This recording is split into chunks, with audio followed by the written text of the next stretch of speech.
We are joined once again by Haz from Infrared and Lewis from Perspective Philosophy to debate veganism. A quick reminder about format and rules. Opening statements are 8 minutes long. Who goes first will be determined by a coin toss. I will warn you when you hit 5 minutes so you can wrap up, because when you hit 8, I will cut you dead. This will be followed by 2 sets of alternating 5-minute responses, followed by 45 minutes of open discussion, and concluding with 20 minutes for question period. Hold on. Do you think it'd be better if we just do like a full open discussion? I think have open statements and then I do insist on opening statements and at least one exchange of arguments. Otherwise, it just becomes a shit show from go. Okay, fine. Yeah, but I'm happy to cut it short by 5 minutes. If it's any consideration, I haven't had a chance to prepare. I got in I thought that we were starting at 10:30, so I thought I was late. So I have had no chance to prepare. So my streams watched me trying to type shit down just to try and yeah, no worries. And for whatever reason, I thought we were early, so just Oh, right. So we are actually. Oh, so I was actually late. Okay. Yeah, you were. Unfortunately, that sounds about right. All right. So this will be followed by one set of alternating 5-minute responses, followed by endless open discussion. And when we hit, let's say, 2.5 hours in, we'll end with audience questions for about 20 minutes. If you have questions, you need to ask them in my chat. I ask that you mark them with an asterisk so I can find them. Rules of conduct are strict. Speaking out of turn will result in 30 more seconds of speaking time being allotted to the other party. Doesn't really matter because we're going straight into open discussion. The use of slurs or personal abuse will be met with an immediate ban, and this applies both to the audience and to our debaters. If either participant attempts to talk over or challenge the moderator, being myself, during this debate, they will first be muted and warned, then removed. I trust all this has been made clear, and that by participating, both guests have tacitly agreed to the rules as just laid out. With that out of the way, we will flip a coin to see who goes first for opening statements. Lewis, your heads. Taz, your tails.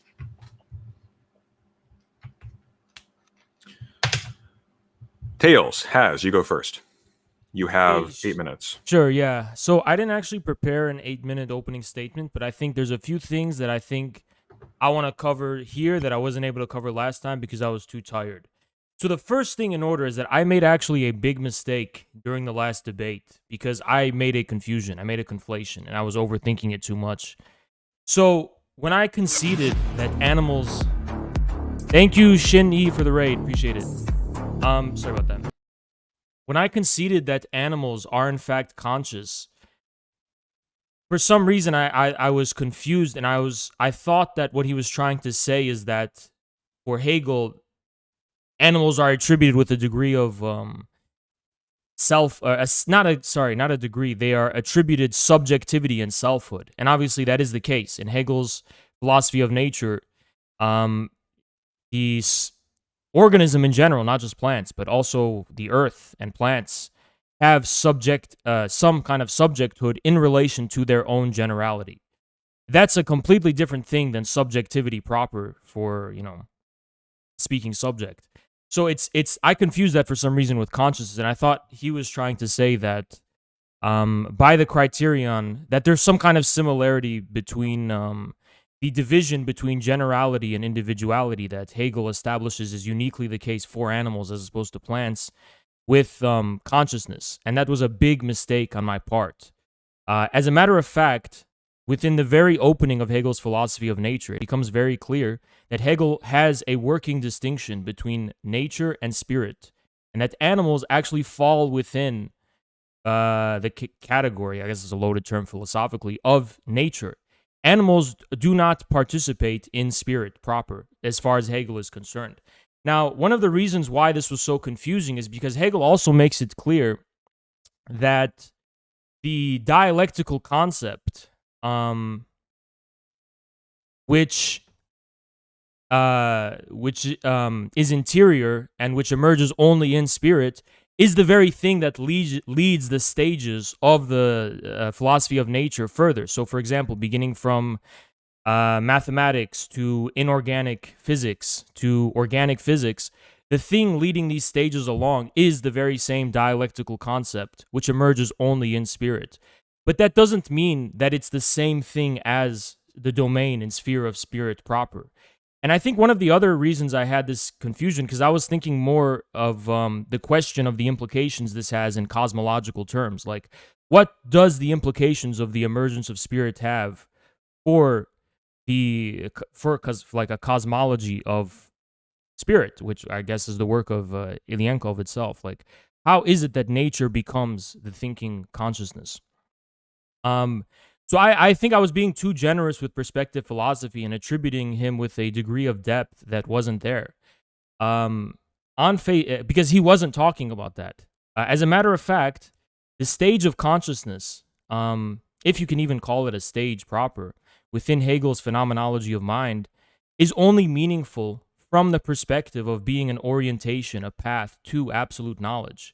Consciousness, and moreover self-consciousnness and other stages, are, for Hegel, rather than necessarily existent stages within which different kinds of beings dwell, they are moments of the incomplete. They are moments of not only moments of absolute knowledge, but they are also incomplete perspectives on the question of absolute knowledge within the history of philosophy.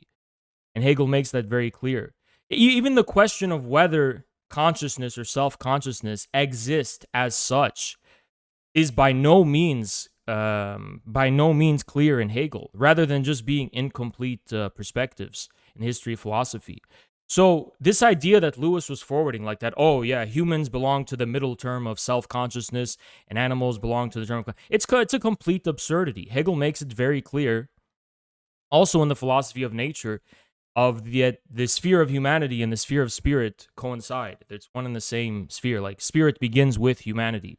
So consciousness, self-consciousness, reason, spirit, etc., these are not things that you can, neatly box. These are not, this is not some kind of like cosmology within which humans only occupy one sphere. Humans are a part of every single sphere, every single one. The question, like, humans are not just the middle term, as Lewis was putting it. That's a complete, ridiculous absurdity. Humans, humans, all of this phenomenology of mind is describing humanity proper. You can say that 3 minutes left. Yeah, you could say that the different spheres represent like different relationship humanity has, different relations, but to absolute knowledge, I mean, but ultimately it's all humanity. It's not just the so-called middle term. Maybe what he was trying to say is that self-consciousness is the extent of humanity as can be conceived of like as an individual, and moreover, not just an individual, but an unreflexive, like non-philosophical individual, like the kind of pre-moral individual of Kant. Even then, that would be very wishy-washy and very ambiguous. So, let me think. Is there anything else I wanted to get to? 'Cause I have 3 minutes. I can think about it.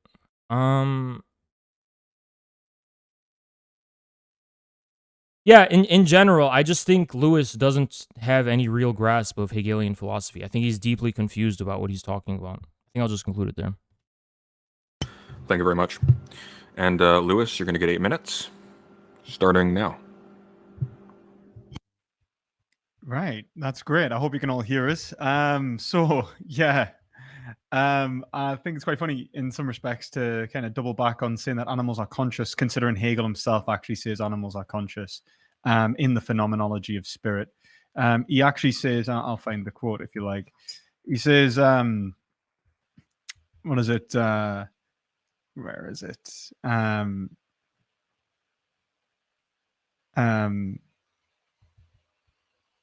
As sentient I am myself, external, spatial, and temporal, as receptive of sensuous intuitions, I receive them from something which is external to itself. An animal can intuit, but the soul of an animal has for its object not its soul itself, but something external. He does not say that animals are soulless, without consciousness, who don't intuit the world. No, they don't intuit themselves. That is the separation, which is why they never make it to the middle term within the dialectical process, which I thought, I was hoping you were starting to understand. But that's essentially the positive notion being represented against nature. And this is where we start producing determinate objects and identities from which then we can make meaning and sense of nature and not take it at its infinite form, which seems to prevent any knowledge of nature itself. But like that's essentially the Hegelian dialectic, which reconciles absolute knowing in the sense of the well, actually, I mean, like, let's pull up another quote. Like, it is fundamentally the truth of consciousness which is being reconciled within spirit. Spirit has shown itself as the unity of soul and consciousness, the former a simple immediate totality, and the latter knowledge, which is not limited by any object and no longer stands in relation to it, but its knowledge of the simple, neither subjective nor objective totality. Spirit originates, therefore, not only from its own being and relates itself to its own determinations. So spirit is related only to itself, which has annihilated the mediation of self-consciousness in consciousness. Consciousness as spirit no longer needs self-consciousness. It takes reality as it is. It no longer has to propose determinate objects. For example, humanity. That's unbelievably clear. I mean, in the science of logic, he says a beginning is logical in that it is made to be the element of a free self-contained thought. In pure knowledge, it is mediated, for pure knowledge is the ultimate and absolute truth of consciousness. Like, I mean, I don't know how many times I have to say this, and he does say that animals are conscious. He just says that animals don't will themselves, so cannot own themselves. He basically says they are conscious but can't contain their own own their own spirit. That's just essentially that they're not self-conscious. They're incapable of ethics. So they're not able to sign contracts, which I don't think many of us would disagree with. But his inability to reconcile consciousness and self-consciousness because of his own ideology is exactly what we need to talk about. So now that that's out the way, let's move on to really what we need to consider within this conversation, which is that previously I outlined the ontological commitments of Hegel as consciousness, and that these commitments also have an epistemological grounding in which self-consciousness must reconcile itself with consciousness as a reflexive process, intellective, purely reflexive on the sensuous data that it receives from conscious experience. Without such data, it would be meaningless. The experience in the world is what grounds self-consciousness. Knowledge is not knowledge abstract, but knowledge of ourselves, which would, without which, when we pose something like an abstract notion of a rational man, we reduce the notion of God in Hegelian philosophy to that of a calculator, or worse still, a Kantian. The idealization of man has been tested and it has resoundingly failed. The Hegelian position stands to reconcile the unity of consciousness and the self. This attempt to move us towards an abstract one-sidedness is in and of itself a notion of either an unhappy consciousness or an attempt to express one's consumption out of fear of meaninglessness. So we're either trying to consume meaninglessly, rather, or we are trying to escape that meaninglessness through an abstract notion. So you can either pick. You're either someone who consumes animals because you like the taste of them and you're scared of giving up your favorite foods, or you do it because you have some sort of supreme anthropocentric notion. You're a Christian, you're a Muslim, or something like that. This stands really as a dominant ideology, one which I would name carnism, one that sees meat consumption. Thank you. One that sees meat consumption as natural, normal, and necessary. One which places the object of man as a sublime object of ideology from which we are supposed to see the world through, where its name could only be said to be Adam. We must seek to disavow this ideology or this abstract notion and instead reconcile ourselves with consciousness. We need to confront the monstrosity that we see in the eyes of the animals and our own death drives as recognizing ourselves as committing an action of evil and injustice, and reconcile ourselves with our own self-destruction. So what must happen? So what must happen next is our active reconciliation with consciousness itself, the movement to consider the life and liberty of all sentient beings and reject abstract notions of right and unjustified modes of consumption. Thank you. Thank you very much. Haz, you're going to have 5 minutes to respond. Yep.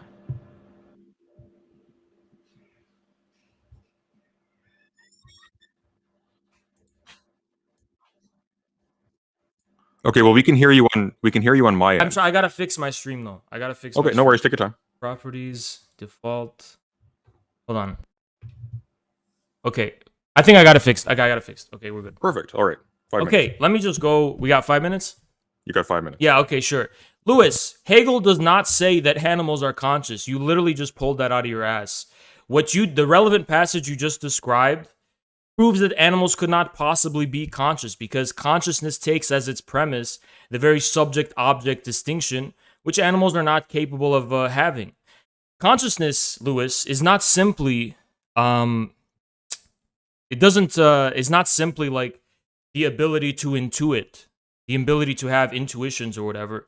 Consciousness specifically refers to these what an object is for another, for someone. For Hegel, it's very clear that animals do not possess this, it's interesting, and also that you keep fucking dodging the point. It's just like as clear as day. It is like so one-sidedly apparent. For Hegel, within the very philosophy of nature, you can read the first part of that philosophy of nature. Animals belong to the domain of nature. Humans belong to the domain of spirit. Hegel, there's no ambiguity whatsoever as far as that's concerned. Now, what you're trying to do is make it seem like consciousness is some kind of existent for Hegel, right? But in nowhere does Hegel say consciousness is an existent.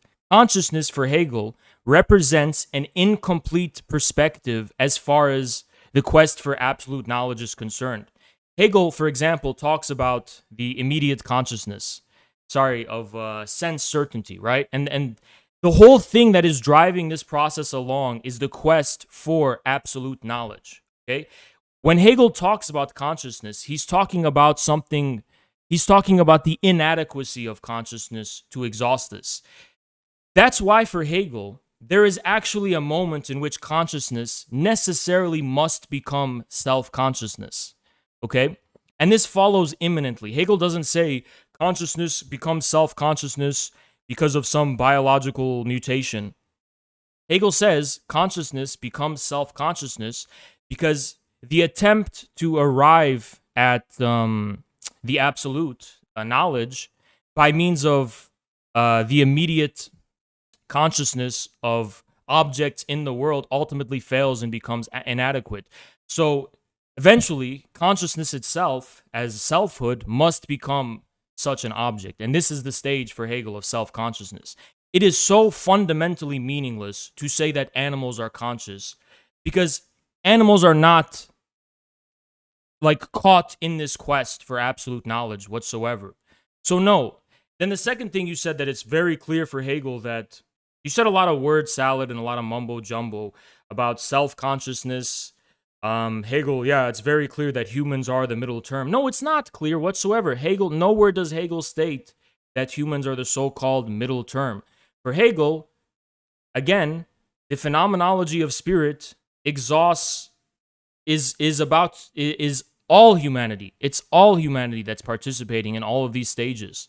It's all moments of humanity. Actually, the young Hegelians precisely interpreted it that way. They got rid of the element of God and were basically just saying that it's just a fundamentally human. Hegel was secretly just saying that this was all man, or as Marx said, the conclusion of German philosophy is that man is the highest essence for man. I mean, you can reject that perspective and say Hegel was really talking about God and so on and so on, but animals don't figure in it whatsoever. You're saying, yeah, consciousness isn't some kind of existent premise. Consciousness is a stage of inadequacy for Hegel and nothing more. Now, if you're talking about consciousness as the elementary moment of the subject-object distinction, 1 more minute. Then yeah, obviously consciousness has great importance for Hegel. But what consciousness actually is, so far as its essence is concerned, has to be taken at the end of his philosophy, not the beginning. He doesn't establish a dogmatic premise that he remains committed to the very end. What consciousness actually must necessarily be is at the end of the phenomenology of spirit, not the beginning. You said that is clear, but nowhere is... I forgot. I don't know what you said. The so-called ontological commitment you're talking about consciousness is just wrong. You're talking out of your ass. Hegel describes the inadequacy of consciousness, and that's the whole point. I already said that. Now, you may oppose the so-called idealization of man as a failed enterprise or whatever, but Hegel recognizes humanity and man as the exclusive domain of spirit. It is literally meaningless, incomprehensible, and absurd to think that the animals can belong to the sphere of spirit. All right, that's a good line to end on. If you 'cause we're reject on, it, you're not a Hegelian. Okay, that's it. Yeah, we're on time. Yeah, sorry about that. And Lewis, 5 minutes. He just doesn't reconcile them as like self-conscious, which I've provided evidence for because I actually quoted Hegel. The the thing is that I think it's quite funny because you say that Hegel begins with the subject-object distinction. No, he begins with the immanent consciousness, which is the point of self-certainty, which is just existence itself. It's infinite, which is why he starts with the infinites, which I would like to ask you if you could name them. What are the three infinites that exist in Hegel? If you could outline what are the fundamental ontological tenets of reality. Which exist within which self-consciousness must reconcile, because they are what we begin with, which is the whole movement. Like if we already began with the subject-object distinction, the movement would have already started the dialectic too soon, which he criticizes other philosophers for doing. He starts the dialectic at the very beginning. What must be the case, and where can we reason from? So when you say that he actually presupposes like a dogmatic notion or something as the first term that he's not committed to, that's ridiculous. Hegel absolutely is committed to the movement of the dialectic. The terms prior were necessary, and we have imminently moved from them to complete the dialectical process, which is the reconciliation of the first term and the middle terms in spirit. It's the way reason works. Hegel's not like abstracting a new rational schemata where he's just totally revolutionizing the way people think. He's actually taking something which was proposed in many ways by Plato and Aristotle and renewing it for a modern time and showing how it actually develops over time. Like the notion of consciousness as its immanency is stagnant. The motion of the middle terms is self-consciousness and is infinite, and he says that as much. The infinite middle term, which is self-consciousness, and that is on I think on in the phenomenology of spirit an absolute right. The reality of the situation is, like, to say that the ontological commitments of Hegel are not to consciousness and purely self-consciousness totally misses the value of self-consciousness. Self-consciousness is to remove the negativity that exists, the purely negative motion that exists in consciousness, in which we are subject to all of the pains of nature and never actually able to express our drives. We're existing in a way that's purely impulsive, in a way that is damaging, and so seek to free ourselves. It is an imminent movement because we are in pain, and that pain drives us onwards. It's not that we have already started with the intellectual, like the introspective necessary conditions to work out what we must know, because that would be the Kantian position. That would be like, all right, well, we already have what we need to know everything about absolute knowledge and truth. And so we can just enter it into a calculator, into a boop, boop, categorical imperative. There we go. No, that's not how it works. The reality of the situation is that we are analyzing the drives that are being mediated through society. These drives are necessary for Hegel, and they exist in consciousness. And that's what society is mediating in terms of absolute right.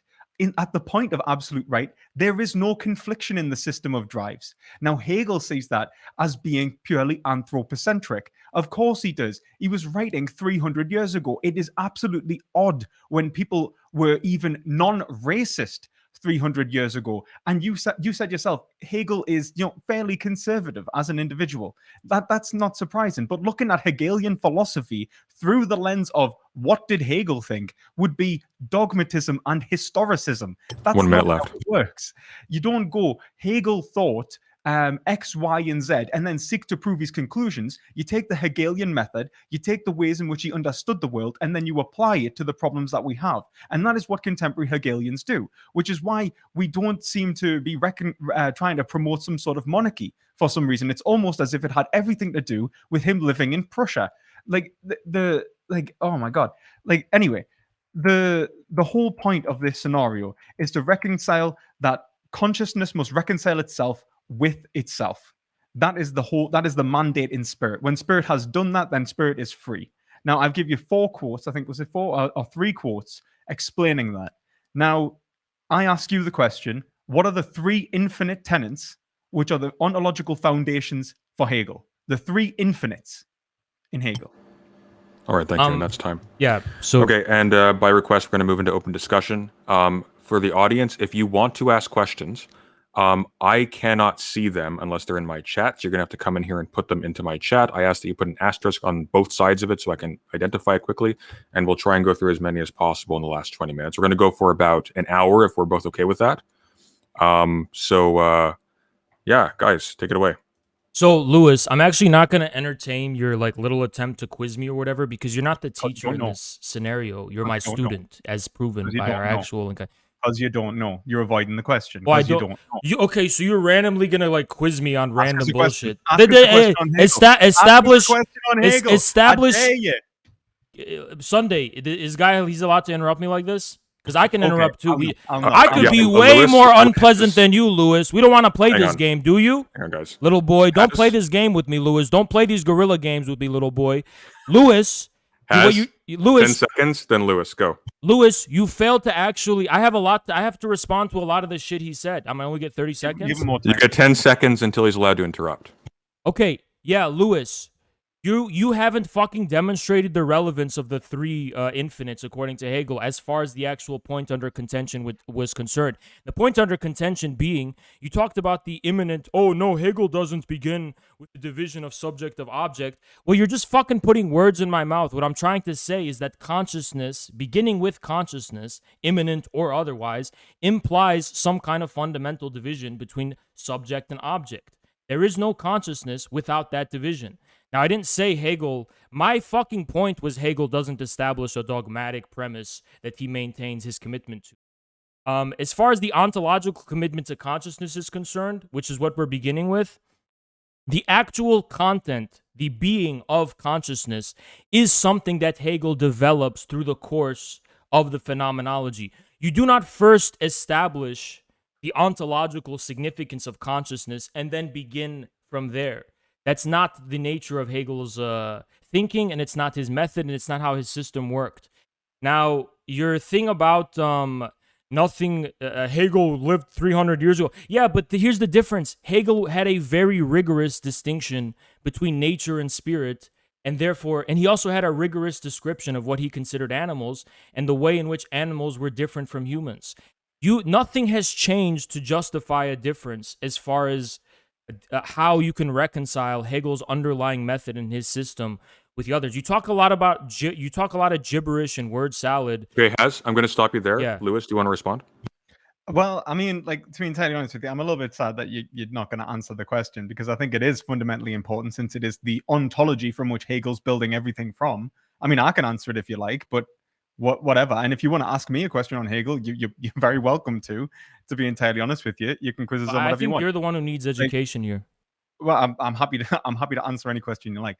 But the thing is that when we look at the determinate objects, like the production of determinate objects in Hegel, and that, in terms of the first subject-object distinction, that's not where he begins the phenomenology of spirit. He begins at the immanency of consciousness, which is essentially the end of Cartesian.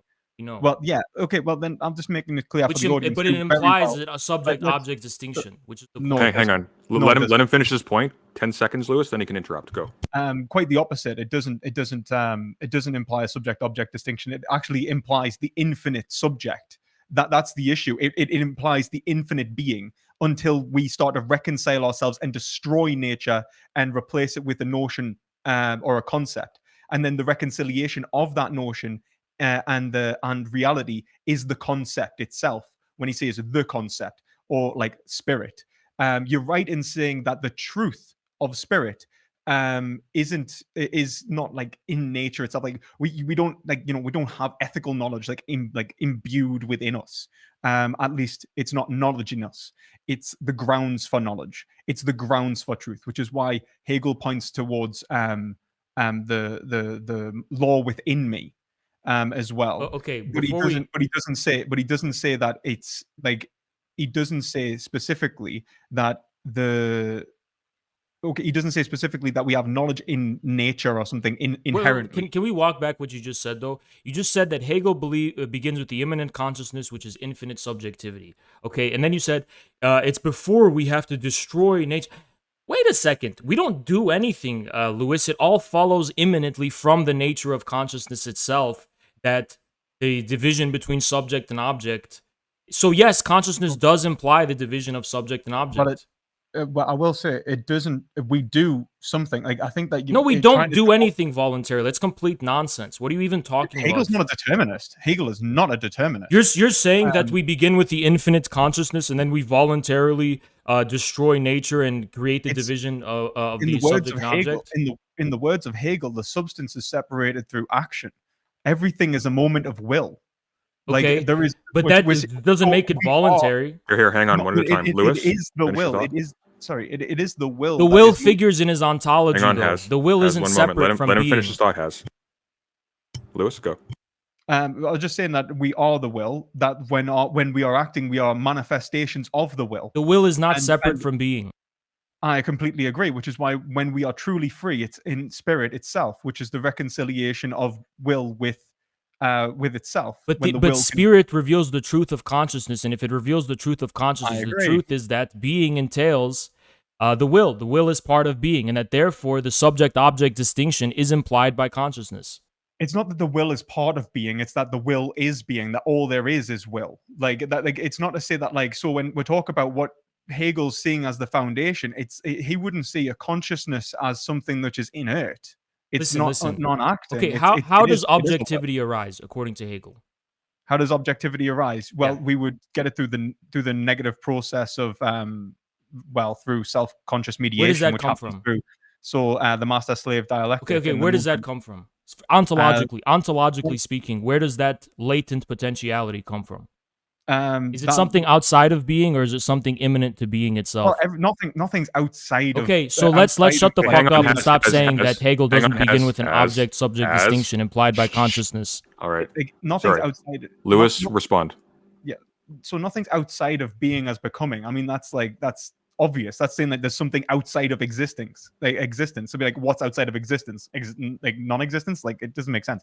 Like the point of what Hegel's saying is that there are a few things. Actually, this is why I said what are the three infinites, because it's the three ontological infinites that are the foundations for this process. Okay, and thank I'll you. outline Has, them. now you can respond. Okay, okay. Unless you want us to outline them, do you want us to Okay, outline them? Lewis, it's not relevant because me saying consciousness implies a subject-object distinction is 100% correct. It's as simple as that. Wait, sorry, say that again. Me saying that consciousness implies a division between subject and object, and that for a being to possess consciousness, it must be able to differentiate, it must participate in a subject-object distinction, it must be able to be cognizant of objects, to be conscious of some kind of content. That is 100% true. You contested it by talking about a lot of gibberish and word salad, and I had to rein you in, and now it seems like you're conceding on the point. No, I would 100% say that the subject-object distinction is actually a product of language. I mean, this isn't even just in Hegel. We could go to Heidegger. if you like. Consciousness presupposes language for Hegel. Consciousness presupposes language. Yes, No, it a doesn't. conscious being is a being that possesses language for doesn't. Hegel. No, it Yes, doesn't. it does. Absolutely. Yes, No, it it literally doesn't. Which- does. Why does he? For write Hegel, then? consciousness is an object Hang on. for One at a time. another. One at a time.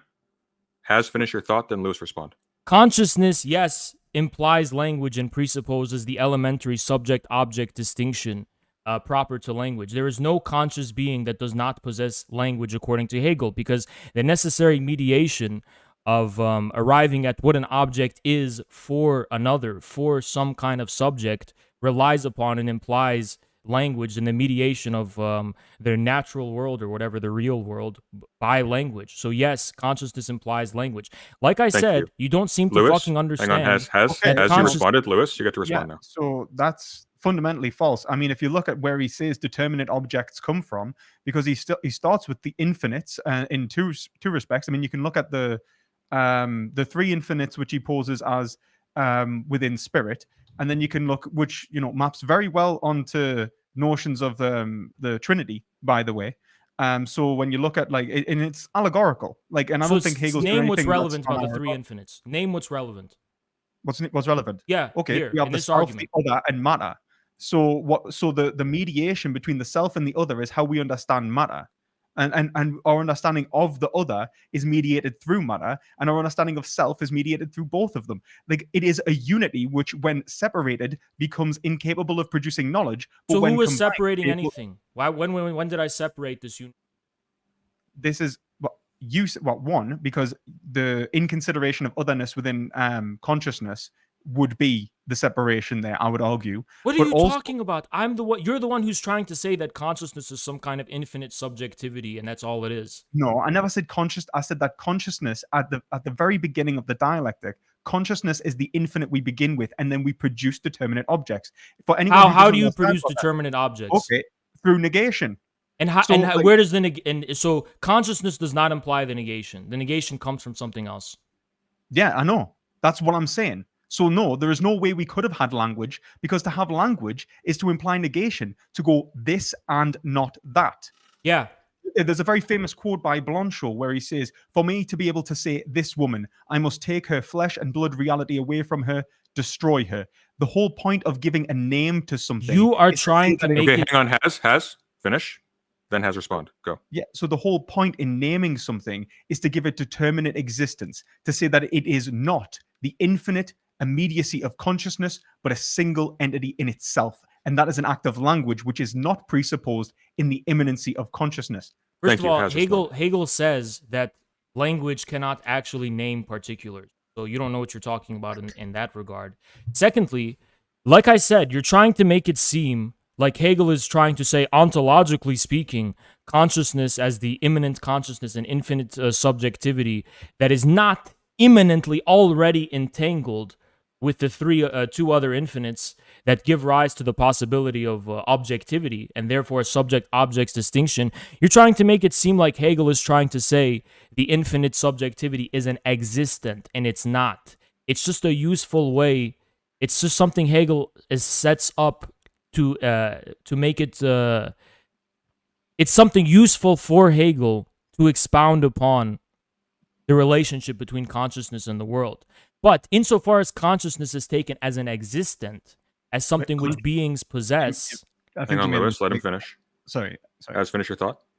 as something that beings possess, it necessarily implies a distinction between subject and object. How could a being possess consciousness without that implying a division between subject and consciousness? No determinate being whatsoever could possess consciousness. The infinite, the immanent I'm gonna let Lewis you're respond now, Lewis. The immanent consciousness you're talking about is not Hang a on. determinate being. It's not it's not something that exists in reality. Okay, Lewis, respond. So the immanent consciousness is reality, and I think you misspoke there, and I'll give you the benefit of the doubt. I don't think you meant between consciousness and the world. You meant between consciousness and itself, because consciousness is the world, right? He's an absolute idealist. Like, there is no separation between consciousness. It's being in, like, we are Dasein, right? The world, we are the world. Its otherness. Its otherness. Yeah. Okay. Well, in its determinateness. This is the difference. So we have the world in its determinateness, we have the world in its otherness, and we have the world in itself, which is the three infinites, right? Okay. So in his reconciliation, listen. Otherness means it's the relationship between consciousness and its I don't know if I would say apparent or its opposite, which is in fact, yes, for Hegel, ultimately a moment of itself. But that's what I'm talking about. Yeah, and the consciousness of otherness exists in what? The consciousness of otherness exists in what? Mm-hmm. What does it exist in? What are you asking? How does it present? How does it present itself to consciousness? How does in a determinate way? But in what are we presented with as the other? What is being presented there? What, can you get to your point? What are you trying to ask? We are being presented with a manifestation of will. Okay. The separation between self, other, and determinateness is that a rock doesn't have a will, but another individual has. The Okay. mediation between the self and the other is what allows us to construct determinate objects, because they're the only active participants within substance. Okay, a conscious being implies a being cognizant or participating in a division between subject and object. Consciousness implies the division of subject and object. No, it doesn't. Yes, No, it it doesn't. does. And it doesn't do that for Hegel, and it doesn't even do that for Why Heidegger. doesn't it? Explain. Because Hegel doesn't start at the point of he already starts prior to the subject. What does that division. have to do with where he starts? Consciousness What do you mean? ultimately implies a division between subject let him and finish object. his thought so we can say it. Because if the chapter starts at consciousness, and then he outlines consciousness, and then outlines how objects are then formed from consciousness later on, he's not saying that we start with a subject-object distinction. No, you fucked up the whole thing. In Hegel's No, I didn't. beginning, yes, in the beginning chapter of consciousness, Hegel, he does imply the existence of objects. It's just that objects are given. They are given to consciousness. Have you even fucking read the book, dude? What are you saying? You're saying objects don't exist guys, until the second chapter? Let's take it down a bit. No. I'm not saying that objects don't exist until the second chapter. I'm saying Objects that the are first given movement to the in Hegel conscious. is Objects not. are given to consciousness. Let him respond. I'm saying the first movement in Hegel is not the production of the object-subject division. It's the beginning of the immediate infinite. Okay, which he is doesn't. why- He which doesn't is- explain how the Wait, division. let him finish his thoughts so we have a coherent conversation here. Keep going. Which is why in the phenomenology of spirit he describes either being and nothingness as either a room of bright white light, infinitely bright, or infinitely dark.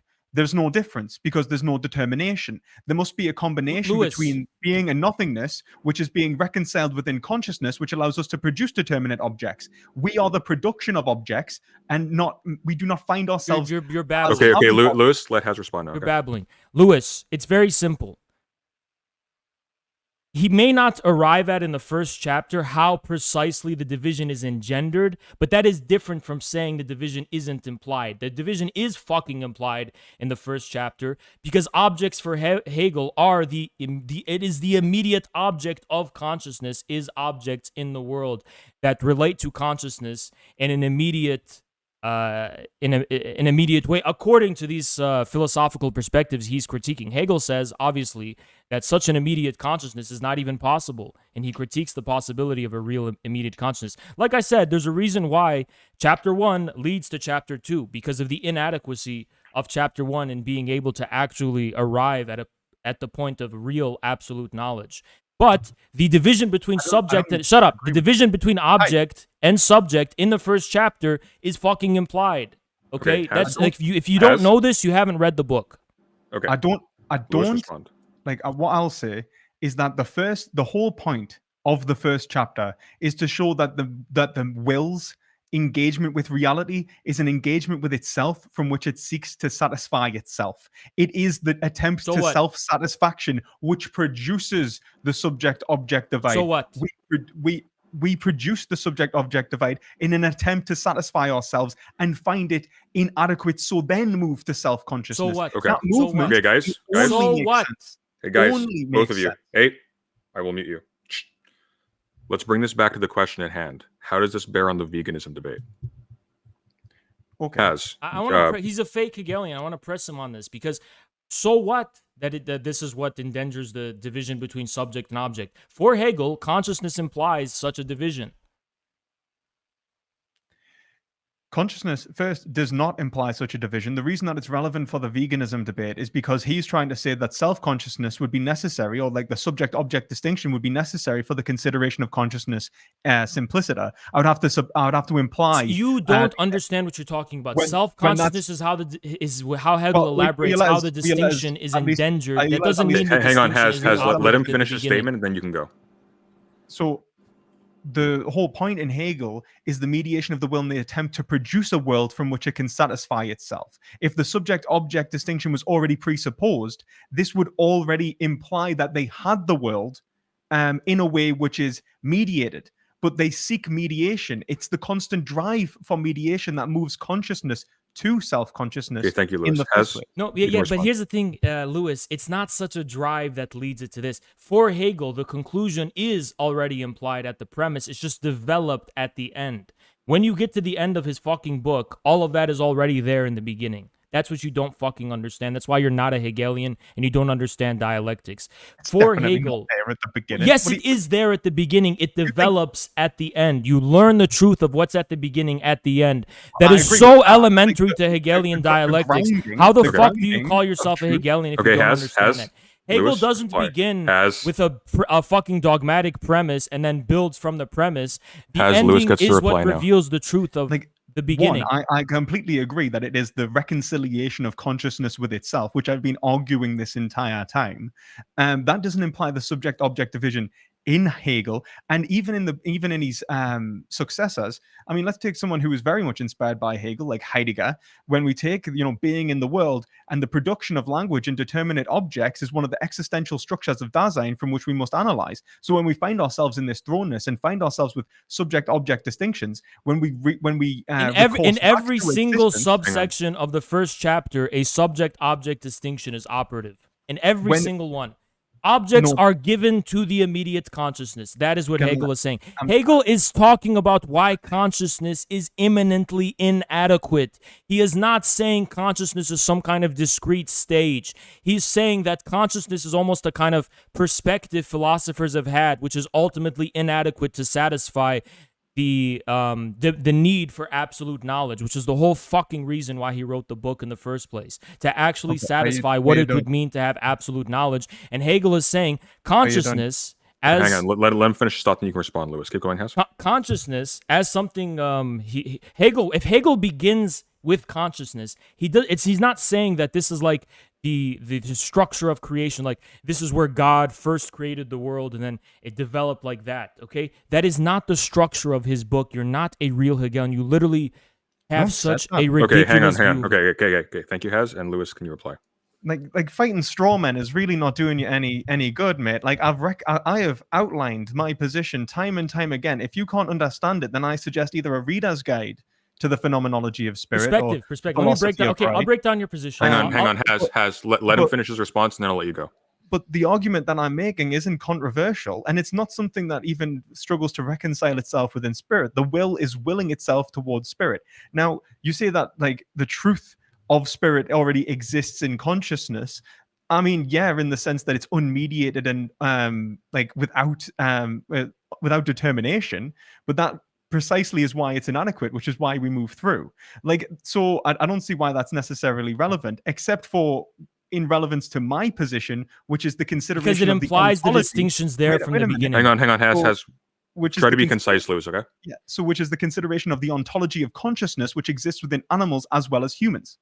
Okay, this Thank first of all, before we even get to that stupid fucking thing you just said, which directly contradicts Hegel's views that it exists in animals, Lewis, I know your position is crystal clear, and you haven't. The issue here, Lewis, is you're not responding to anything I'm saying in response to your position. Like an NPC, you just keep saying the same shit you said before without addressing the points I'm trying to raise.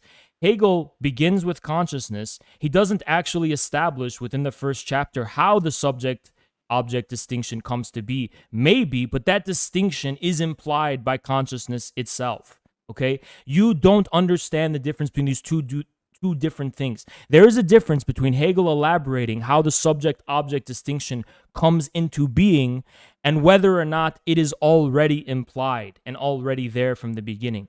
Hegel's a dialectician. He begins from a perspective of a radical difference, a radical discontinuity, a radical contradiction. I know some Hegelians take issue with that, but whatever, you get the fucking point. And that is always implied from the beginning. Hegel, you have a fundamentally undialectical understanding of the phenomenology of mind. If Hegel begins the writing of the phenomenology of mind somewhere, that doesn't mean he's actually beginning ontologically. The actual ontological beginning is revealed at the end. The nature of the essence of what was at the beginning is only revealed at the end, okay? The essence of consciousness, for example, what consciousness actually is, as consciousness ontologically, that's something that's revealed at the end of his book, not at the beginning. Okay, the thing that drives the process along that you're talking about is precisely something that was always already there. That's why for Hegel, absolute consciousness follows necessarily. Absolute knowledge follows necessarily. Um, these Okay. are all moments in its being, in Okay, its Lewis, you want to reality. reply?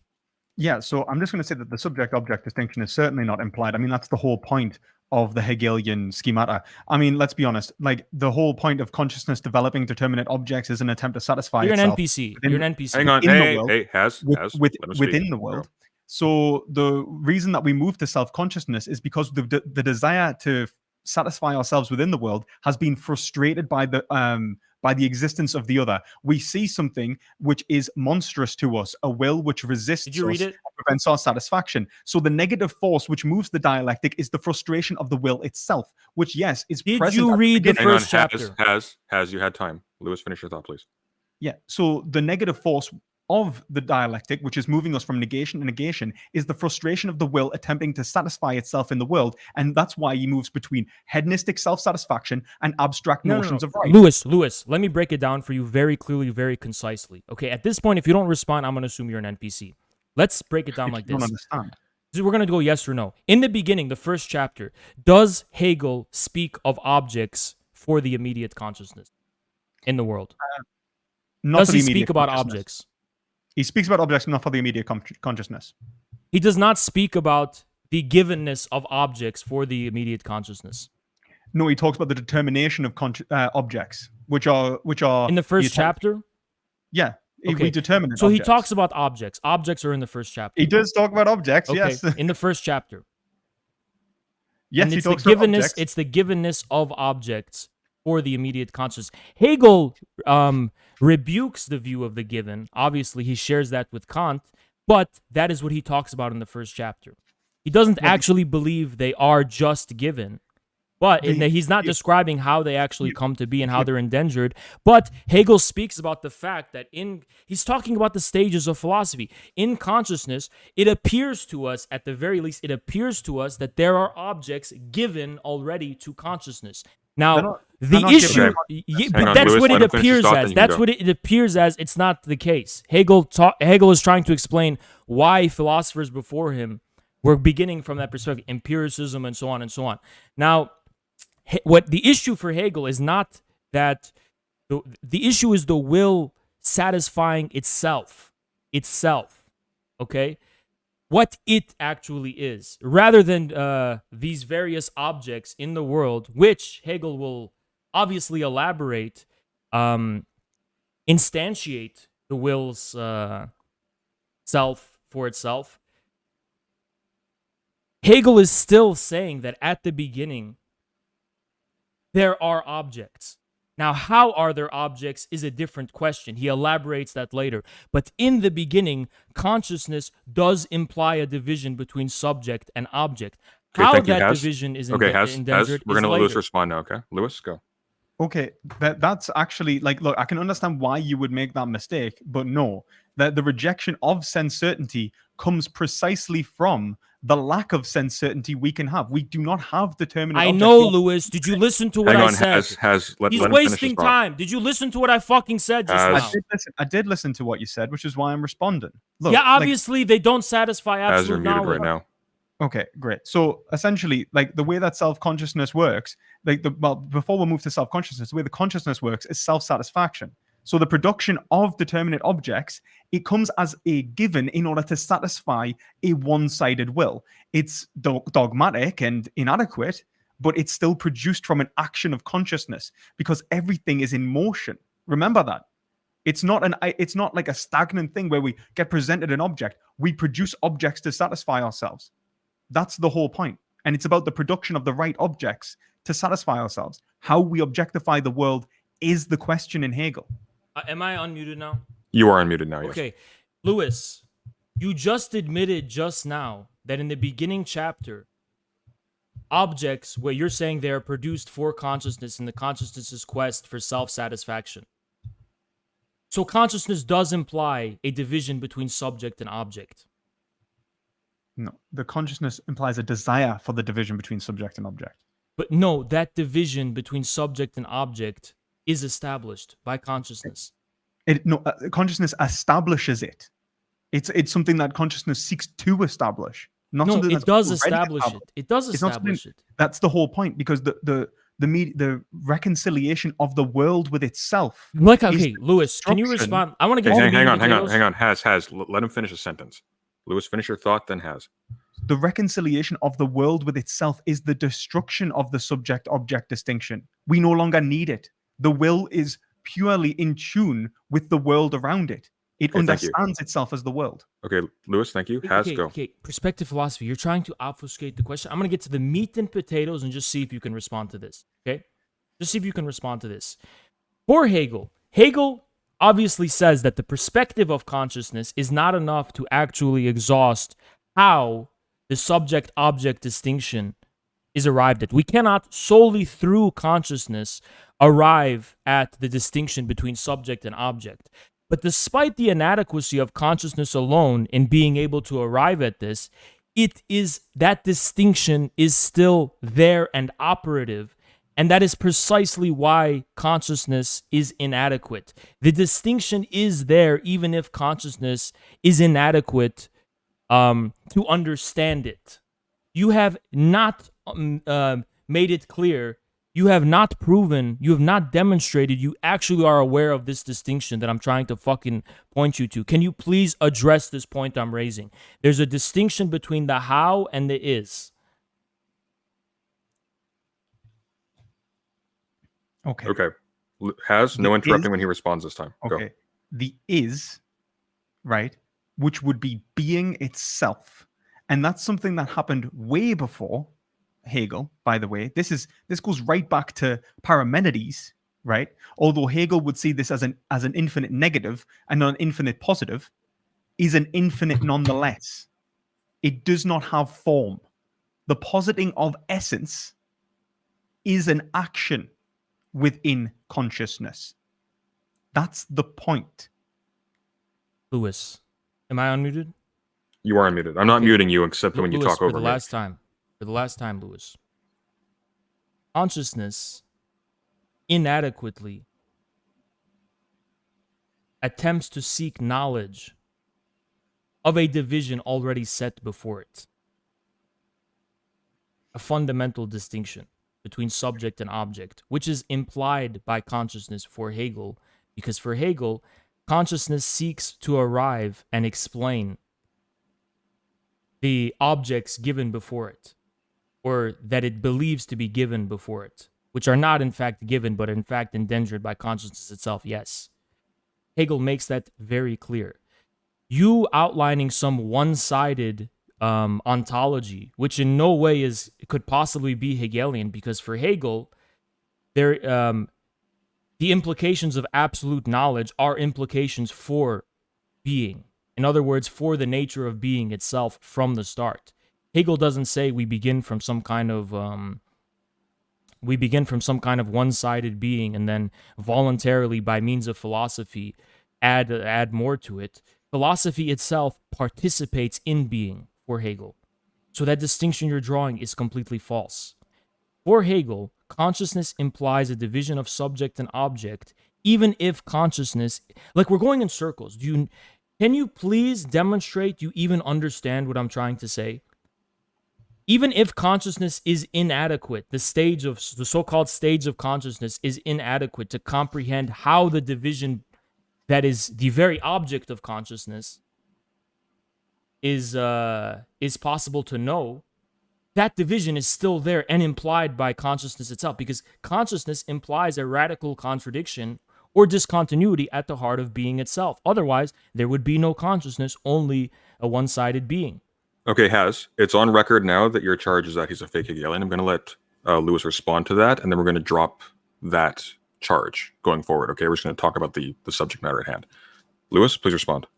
Okay, so like calling us a fake Hegelian, I think is just ridiculous. I mean, like one, not because I've actually outlined Hegel. I would argue in a way that was more complete than you, and you won't actually answer my questions on Hegel, and I will answer any questions on Hegel. And when I do, except the ones I did. Hang on, Has, let him respond. And when I do answer, you just find the answer not to your liking, and so you get mad. But look, like even at the start of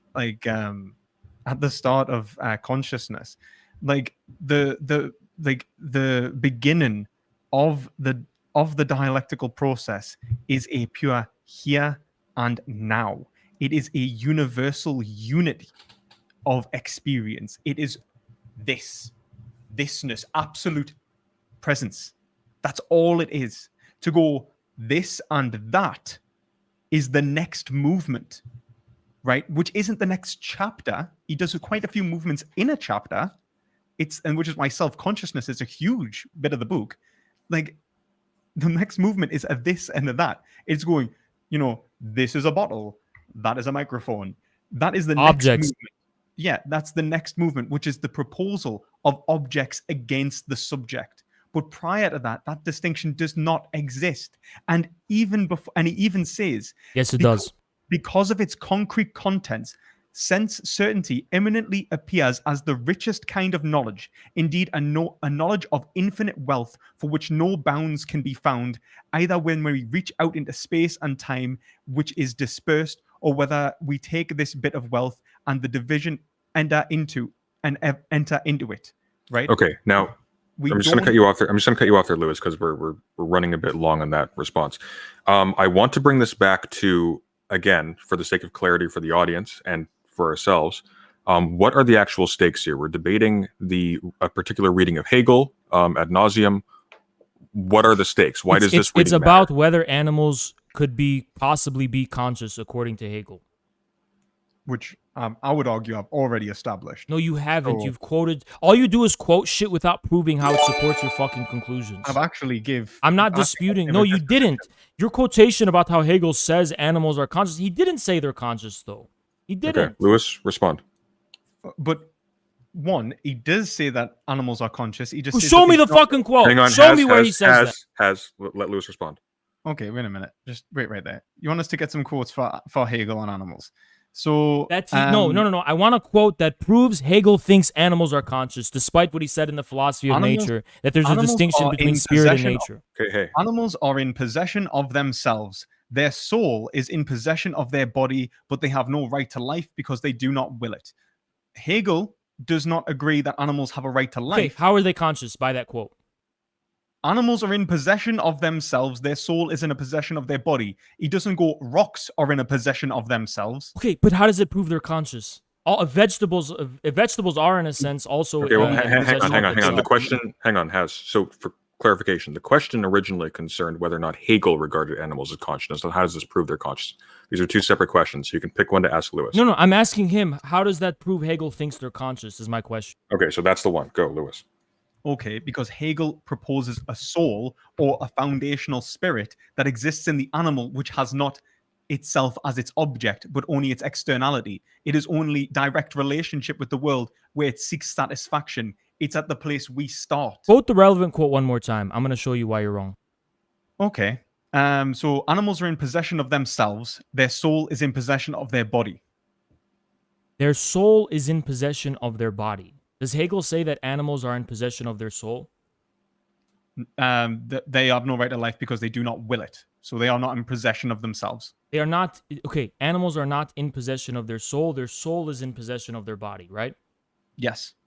What do you think now, since you know so much about Hegel, what would Hegel say about vegetables in regards to the nature of their soul?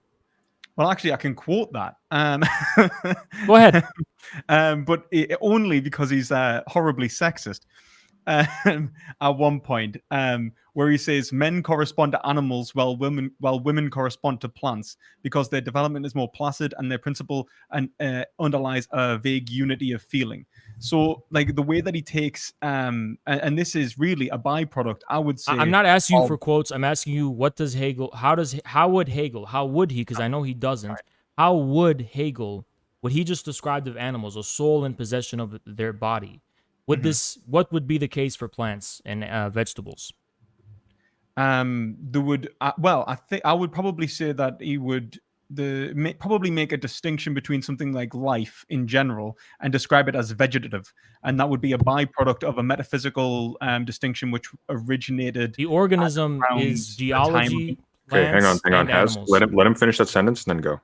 so like this like if you look at Hegel's philosophy, like the way that spirit is kind of separated in terms of soul is very much built off Christian metaphysical analysis. Okay, So- Lewis, I meant finish the sentence you're already on. Let's start from right. Okay, fair enough. That's fine. All right, Has, go on. Okay, Lewis, you didn't answer my question. You're saying that Hegel thinks animals are consciousness because the soul is in possession of their body, right? Sorry, I think animals are consciousness because their soul is in possession of their body. Yes. Okay. What about 'Cause they have plants? soul. What about vegetables? I would say that they don't have a soul. Why? Or if they do have a soul, that it's Why, purely according to vegetative. Hegel, would they not possess a soul? Well, they don't necessarily not possess a soul. There are distinctions in the self because we all possess a notion of self, at least a notion of consciousness. To be Are real. you aware that when Hegel is talking about soul, he's still within the realm, as far as animals are concerned, he's still within the realm of in itself, not for itself. In other words, Yeah, of course. he's giving Yeah. a description of a thing. So when he's talking about the soul of the animal, it's not the same as the soul in the human sense.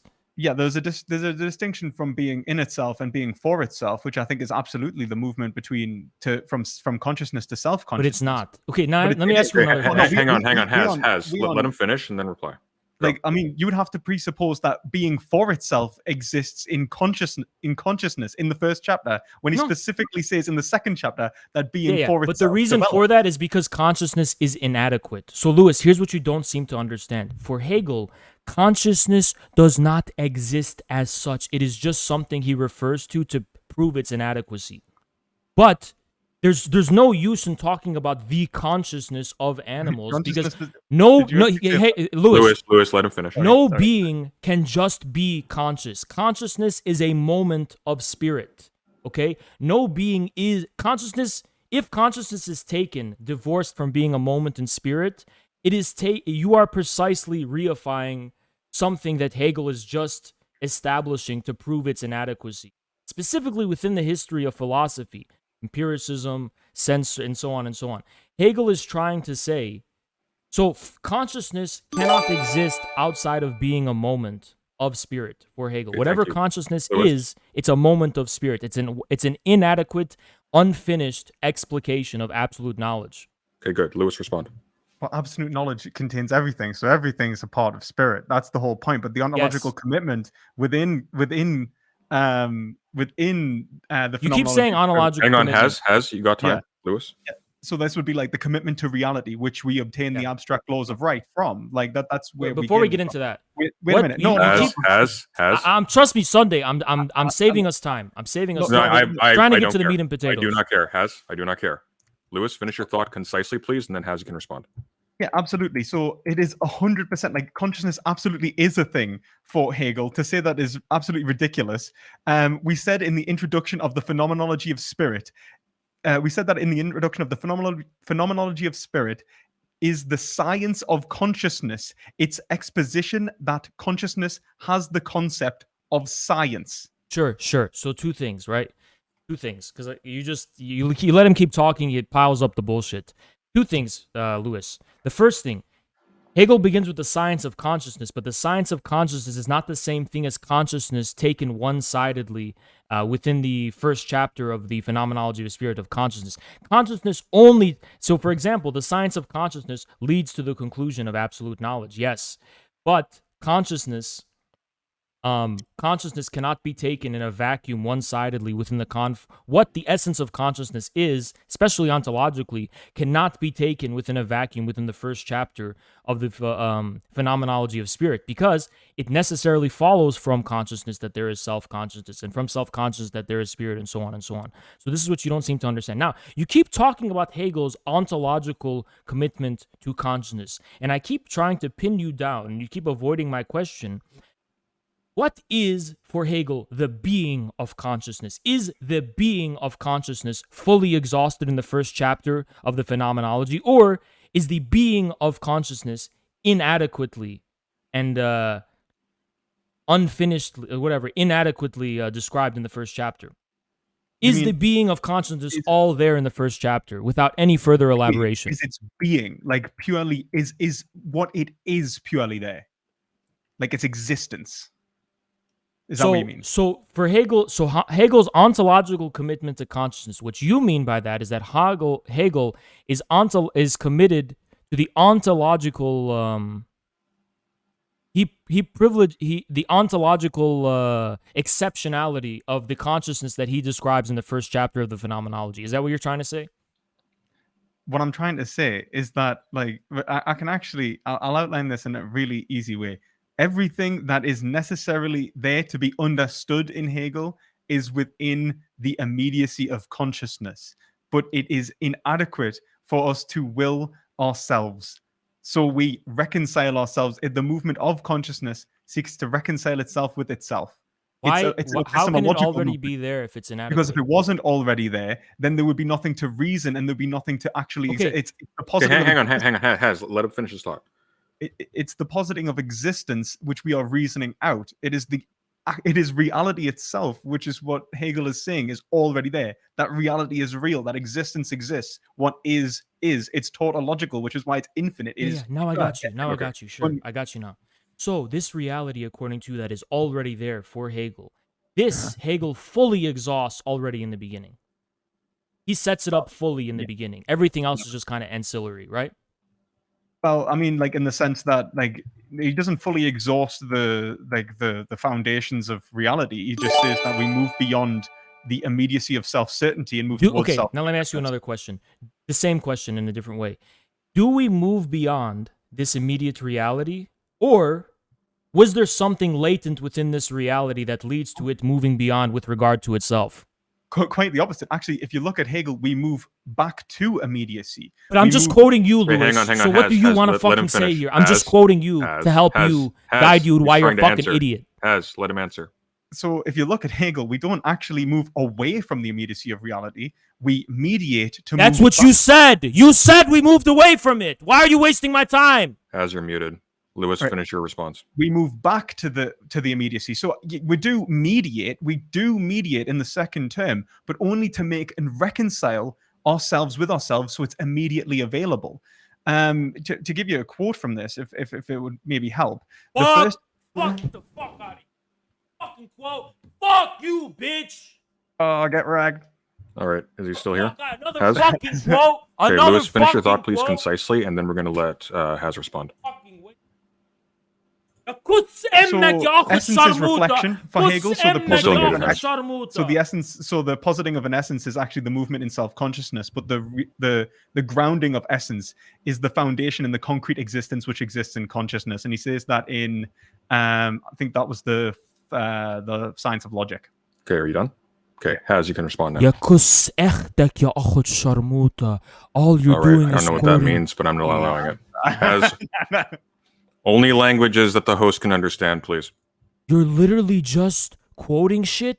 You're not getting to the fucking point. You're quoting gibberish, saying gibberish to dance around the way I fucking pinned you. You said, Lewis, not me, that everything is there in the beginning, but it's not enough, so we have to move beyond. Is this not enoughness itself a feature of what is originally there or not? Well, yeah, but I mean, the deficit is one of knowledge, not of reality. That's where you're a fake fucking Hegelian and a Kantian. Yes, it is a deficit of being itself. It is definitely a deficit of being itself, not just knowledge, Lewis.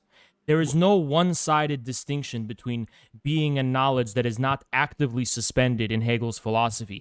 Hegel does not simply set up being versus knowledge and then it ends there. Being and knowledge are, for Hegel, thinking and being for Hegel are the same, Lewis. They're the same thing ultimately. So you're a fake fucking Hegelian, neo-Kantian, fucking fraud. Okay, it wouldn't be thinking, enough. Just to clarify, it would be willing, actually. No, Hegel says thinking and being are the same. He says that. Yeah. It's a will. I'm talking to both of you. Okay, Lewis, you want to interpret it as a will only. Lewis and Haz, you're both muted because you're not listening to me. So I will I will suffer a lot, but not that one of my participants be accused of being a Kantian. So we're going to move into audience questions. Again, if anybody has a question, you may put it in my chat, otherwise I won't see it. I need you to put an asterisk on either end so I can quickly cycle through and find them. Thank you very much. Let's find some questions here. I've got a question for both of you, actually. We've been talking a lot about whether or not animals are conscious. I want to know what the stakes are, if indeed they are. Why does it matter whether or not animals are conscious? Because it, first of all, A, proves he doesn't know anything about Hegel. That B, even though I already wrecked him as far as the supposed necessary conclusions that would follow from this, and even if I were to concede that animals are conscious, which I don't, the conclusion obviously doesn't follow. We established that last time. He didn't even respond to any of my arguments. But first of all, you're not even able to arrive at the conclusions you did in the first place because your fucking premise is wrong. Animals are not conscious. Lewis, do you want to reply to that? Yeah, so I will say that I think it's quite funny that he says that it doesn't matter if animals are conscious, even though the whole point of what he's arguing here is to go, I was way too charitable. I shouldn't have said animals are conscious because this means that we are considering animals within. Here's the thing, Lewis. I am fully Lewis. Hang on. Has the way StreamYard works is that if both of you speak at the same time, you both turn into a garbled mess and nobody can hear. So Lewis, finish your thought, then Has, you can address it. Yeah, I just think that he's backpedaling. I think that he's attempting to undo the debate that he had because it was that bad. Oh, really, Lewis? Is that why Lewis, you always conflate shit. Lewis, here's what I just said. And Sunday, don't let me say my piece, Sunday. Okay? Here's what it's your turn. Here's what you said, Lewis. You said that, oh, you're just trying to. It's funny that you're saying it doesn't matter because that's the whole point of this debate. The whole point of this debate, Lewis, don't get it twisted, Lewis. I am 100% fully confident in the fact that I fucking wrecked you last time. I just didn't wreck you as thoroughly as I wanted to, and that's why I'm doing this, Lewis. Even if I conceded to you that animals are conscious, as I proved last time, you'd still get fucking wrecked. But for the sake of being philosophically consistent and consistent with my own beliefs and my own views, I want to clarify that I was wrong to even concede that in the first place, even though it doesn't make a difference as far as who wins this little encounter between you and I. That's why, Lewis, I wanted to have this fucking debate and clear this shit up. Because this debate not only proves yet again another victory for me, but that you literally don't know shit about Hegel. And that is something I don't think I proved well enough last time. I proved it well enough this time. Okay. Question for Has from Seeking A. Independent of Hegel, if animals are conscious, would this change your view of veganism? There's no independent of Hegel. Animals, the notion of I understand my concept of consciousness comes from German idealism, comes from this kind of philosophy. So no, it's an absurdity to call fucking animals conscious. I will never accept animals as so-called conscious. It's completely meaningless, completely stupid to call them that. Okay. And this is for both of you. From Angelo Marni. I'm going to let Lewis go first on this one. How does consciousness imply an object-subject distinction? Is it baked into the meaning of consciousness itself? Yeah, so it doesn't. That's the whole point when you start in Hegel. It is the infinite experience. Consciousness doesn't imply an object-subject distinction. That comes later. Like the subject. Like, well, not the subject. The consciousness produces the object-subject distinction as a means of self-satisfaction. Which is why if you're going after Hegel and you get to Heidegger and you start learning about existential analysis and so on, you start seeing that language is actually a form of equipment in which we use to engage with reality. So this production of self-consciousness and objects and determinate objects actually is a means to self-satisfaction and not given in our experience, which is exactly why he's critiquing self-certainty. All right, Has, do you want to reply to this? Yes, consciousness does in fact necessarily imply a subject-object distinction. Otherwise, consciousness could have no determinate content whatsoever. There's absolutely no meaning to calling something conscious if you don't have a subject-object distinction. It's a pretty... and I already proved that through the course of this debate. Like an NPC, he's repeating his original argument. That's fine. Okay, thank you. And this is from G.A. Korobov. Thank you for the $5. Perspective philosophy, you say quote-unquote will a lot. It seems like you're focused on actualism more than anything else. Are we seeing the triumph of your will? I'm not entirely certain how that... He's implying he follows Gioventali's actual idealism. No, what I'm arguing the whole point of bringing up will in Hegel is to show that it's not a stagnant process. That being is not there in itself. It's actually his reply to Zeno's paradox, which explains that everything must be in motion. Like if you were to shoot an arrow and you were to stop time at any moment, Zeno's paradox is supposed to say that the arrow would have to both be there and not there simultaneously. Hegel overcomes the distinction. You don't know what you're Hang talking on, the about. questions. The questions for Lewis. Let him finish. That is exactly what I'm saying. It's a moment of becoming. It's not a moment of being there or not being there. It is both simultaneously. Okay, just to clarify, the idea of pure will is just as absurd for Hegel as pure being. Okay. This is for both of you, from Einzel Gonger. I have a question. Why should I care if animals feel pain or not? I can justify that we have a social contract between us. I take them to mean us humans, but what is the social contract between me and an animal? What morally prevents me from harming an animal? Haz, would you like to take that one first? Yeah, sure. First of all, I completely doubt animals have so-called pain as we know it. I think pain is something we take for granted. There's a lot of things about pain we take for granted. It's not just a sensation, okay? Like I said, the fundamental distinction, you don't even have to talk about this stuff about a social contract or whatever. As someone else pointed out that I saw on Twitter, which was actually such a great way of summing up what I was trying to say before, the question of harming animals or not harming animals has nothing to do with morality, has nothing to do with ethics. It's a question of normativity. Okay? You can't legislate. You can't. It's no more relevant to ethics and morality than aesthetic taste is. So yeah. Okay, Lewis. Yeah, so like the idea of a social contract, like being able to form a social contract, is in and of itself a bad way to establish ethics. Hegel actually points this out. He basically shows that everything that you're doing in the social contract already must pre-exist the contract for you to be able to accept that an individual could complete the contract, that they're capable of actually signing and understanding and engaging in a contract and having it as the end of their will. So the whole point is it presupposes an ethical relationship in which you already can have a trust established in order to sign the contract, or even have the capacities necessary, or even the fundamental tenets set that you would require for to experience to even want to sign a contract. All of that is already presupposed in social contract theory. So saying that signing a social contract it's a bad way to do it. So looking at an animal's inability to sign a contract is secondary. Why is a human able to sign a contract, and why do I establish contracts with humans? So if I want to sign a contract with a human, it's so that we can facilitate a joint end in order to satisfy a joint will. Now, if I already established that this joint will exists prior to the contract, the foundations of that will exist in ontology, but they're also epistemologically available to us by analysis, and that exists in an animal. I can see their pain and pleasure as valuable prior to their ability to sign a contract, because that is exactly the same pain and pleasure that I would see as valuable prior to the human's capacity to sign a contract, which I must consider. For Haz, from Android 323. What does it matter what an old man said if science nowadays proves animals being conscious? Because science proves no such fucking thing. Simple as that. See how I get straight to the point? I don't babble along like perspective philosophy to say in so many words what you can sum up in like 2 seconds. Okay. For perspective philosophy from King of Based, do you deny the labor aristocracy?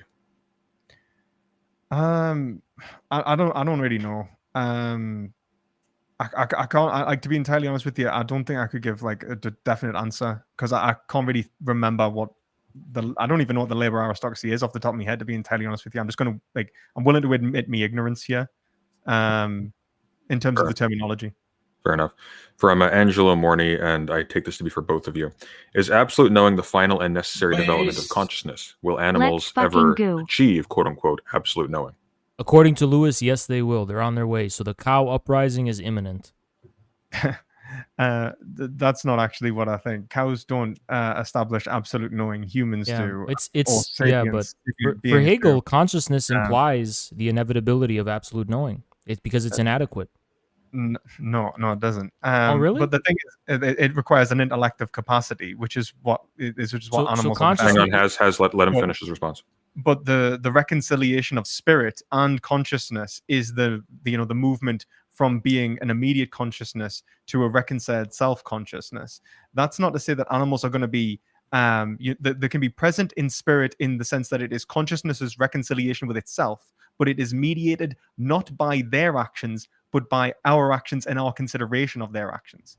So like they engage with us and communicate with us, and we can recognize what is valuable within them, and that is recognized in This spirit literally itself. proves veganism is fascist. Like, you're describing a voluntaristic, actual idealist reading of Hegel, according to which everything is just some kind of like subjective, actual intervention in reality, rather than the fact that absolute knowledge literally follows imminently from consciousness. It's literally so ironic. Consciousness it's so is ironic that you- consciousness. Hang on, Lewis. Let him finish the Consciousness response. is immanently inadequate with regard to itself. It can't exist by itself. It's so ironic that you would accuse veganism as being fascist when you are Hitler actually was a moving vegan. through a motion which is ideologically an abstract, where you're presupposing some idealized version of man and No, I'm not. and seeing it as a sublime objective ideology from which we You look think the through, Nazis and were then- humanist? and Hang then- on. Wait, Has are the let him Nazis finish. humanist? and then say and then satisfy our desires. The You're Nazis, one the Nazis engaging- venerated you're the one vegetarianism. let The him Nazis finish loved his response. veganism. You're the one engaging in what is an abstract moment of right that is being justified by what? The hegemony of man. When did I say It's that? ironic. You don't even know my fucking views. You're Ironic. putting words in my mouth, talking out of your fucking ass, just like your pretended knowledge of Hegel. It's clear You've that been the fighting Nazis were straw men pro-vegetarian. The the Nazis entire- were pro-vegetarian. That's a fact of history. Nazis were not. Yes, they fucking were. Yes, they fucking were. Pro-vegetarian. They used methods to kill the Jews that were taken from slaughterhouses. Yeah. The Do you reason know that why did Nazis demonize kosher Hang on, slaughter? let Wait, him why did the respond and then you Nazis can go. demonize kosher slaughter?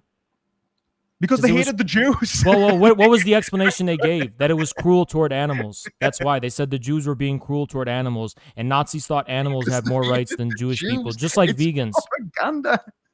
It's not like we love animals. It's like we hate the Jews. The Jews are Dude, worse than us. Everything's Hitler bad was about a the Jews. vegetarian himself. Hitler wasn't a vegetarian. That's a myth, and it was a way to propagandize himself in respect to being comparable to Gandhi, who was popular at the time. But whatever. Fuck history, right?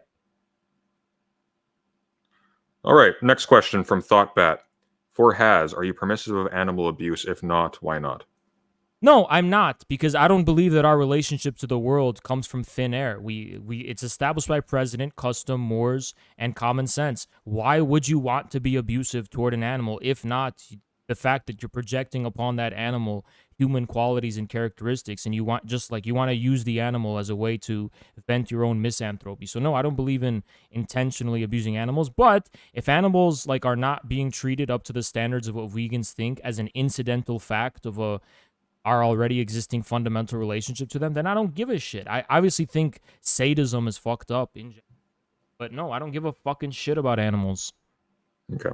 Lewis, this is from Forehead, who has asked this question now 4 times. Are cars vegan? Yeah, cars can be vegan anyway. Not all cars. The reality is that we can engage in modes of consumption, which unfortunately will lead to states of tragedy, which we should reconcile. But only ones that are really considering everyone, but then attempting to minimize harm. So, for example, look at it like this. I have an obligation to other humans, but if I drive a car, I have a risk of running them over. It's not that I'm going to kill I want to kill someone, but that there is an aspect of our being which necessitates our driving the car. I have to drive a car to get to work. I need to satisfy my own needs and drives. So having a car is not inherently unethical. Okay, this is from G.A. Korobov for $5. Perspective philosophy. You sound more like a neo-Hegelian. How is this concept of Hegel anything but a precursor to the worst ideas in human history? Well, I am a Hegelian. I don't think it's a precursor to the ideas, the worst ideas in history. I don't see how you could say that. I mean, what are you considering the worst ideas in history? Are you relating this to perhaps I don't know, movements from the Marxian side of things?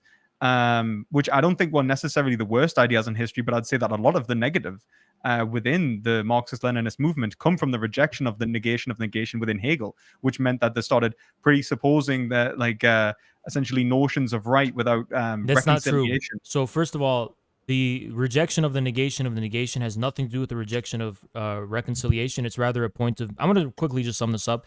Reconciliation reemerges from the dialectical materialist perspective in the form of material being. Material being is what reconciles. and leads to a. So it's not that they reject the negation of the negation as reconciliation. They do accept that the negation is ultimately negated. It's just negated by positive material being. It's a very important distinction. They do not reject Hegelian reconciliation. They reject the view that the negation of the negation as a metaphysical view, which leads to a kind of still negation of the negation does not arrive at positive being. That's their issue. I'm going to modify this question from Seeking A because I can think I just quickly add? Yeah, please go for it. Mao actually certainly does reject the negation of negation. Yeah, but how? He says that there are he points towards particulars, and that everything can be infinitely divested into smaller and smaller units, and in society, and he points towards that. Yeah, so, like, he definitely doesn't say that it can be reconciled. He says that there is the constant unity of opposites. Yes, because for Mao, hang on, I'm not speaking along. Hang on, let him finish his thought, and then you can respond. Go. But then they're never reconciled. That's the point. Like, the contradiction must exist in a form of contradiction that is never reconciled. Okay. In the Maoist tradition. Sure. Yes, go. I'm very quickly. I just want to clear. No, please go for it. You have time. Just it is. Listen, Louis. It is actually reconciled. It's just that you don't understand the Chinese tradition Mao is coming from. Mao is ontologizing contradiction itself as a form of positive being. So it is reconciled in the form of this material positive being, which for Hegel is the very unity of opposites itself. The content of the material object for Mao is the unity of opposites, which he is inheriting from the Chinese philosophy, the Chinese tradition. And it's also something, this orientation towards being itself, positive being, as opposed to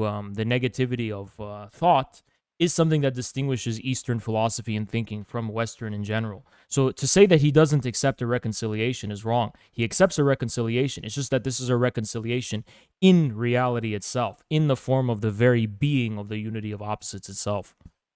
Thank you. Well, I'm gonna cut you off there, Louis, because we're gonna get to the next question. This is from Nimrod's Fall to Has. Has, how do you differentiate between your view and the view that some scientists used to have that non-whites lacked consciousness and pain vis-a-vis animals? Because your comparison of non-whites to fucking animals is precisely why veganism is a white supremacist ideology that is the enemy of mankind. Okay. So just too cool Q. That's just how you're going to respond to that.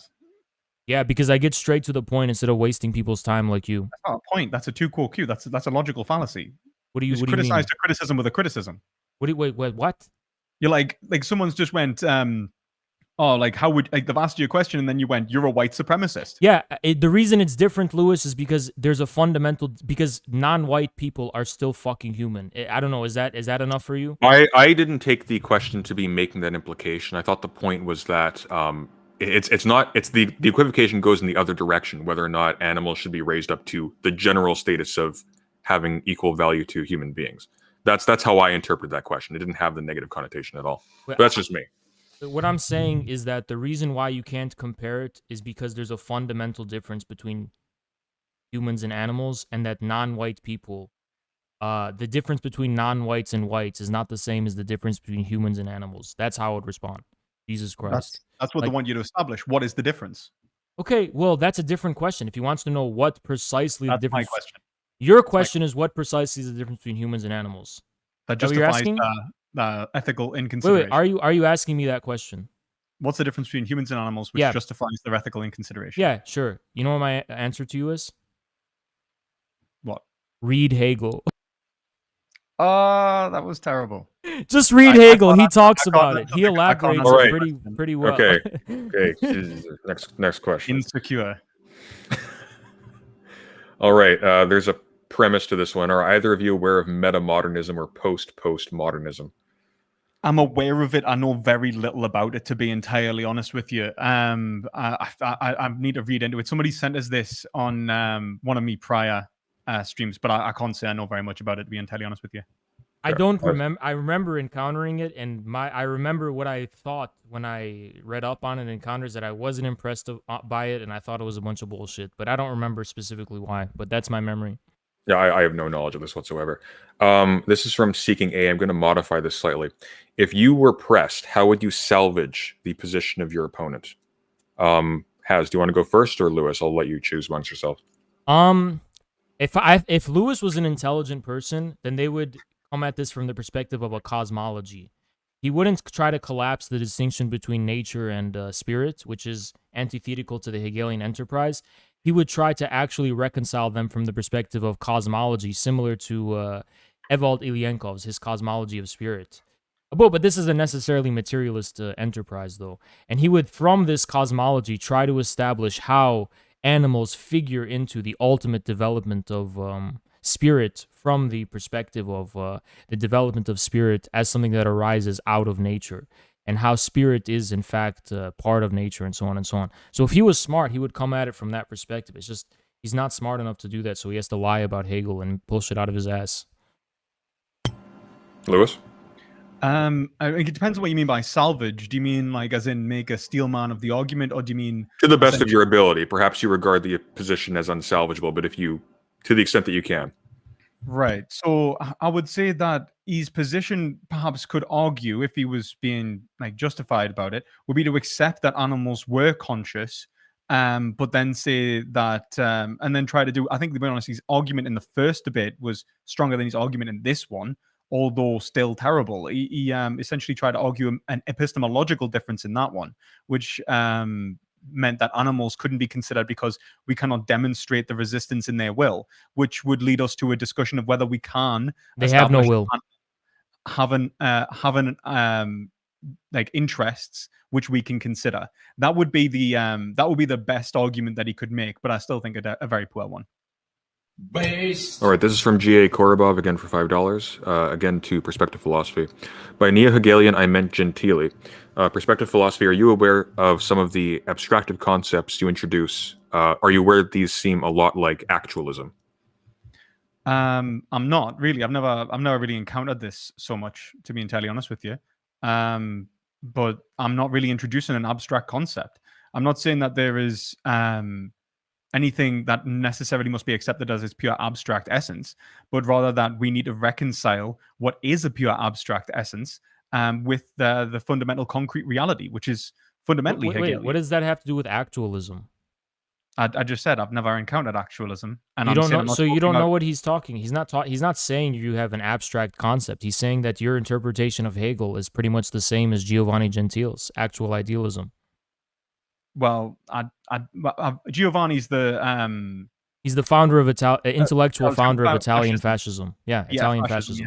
Yeah. I haven't read his work yet. I was going to read it to respond to fascists, but I haven't met a fascist Hegelian yet because I think that's died. I think I've just met one today, which is I met one last week, which is you. That's absolutely dumb. Like let's be honest. Like what I'm arguing. Yeah, you're not a fascist. I wouldn't call you a fascist, but like philosophically, I think you are. I don't think that's the case at all, considering that I'm arguing for a mediation of the self with the self in a way that reconciles us from in and out groups to a unified individual. So it has like nothing to do with fascism.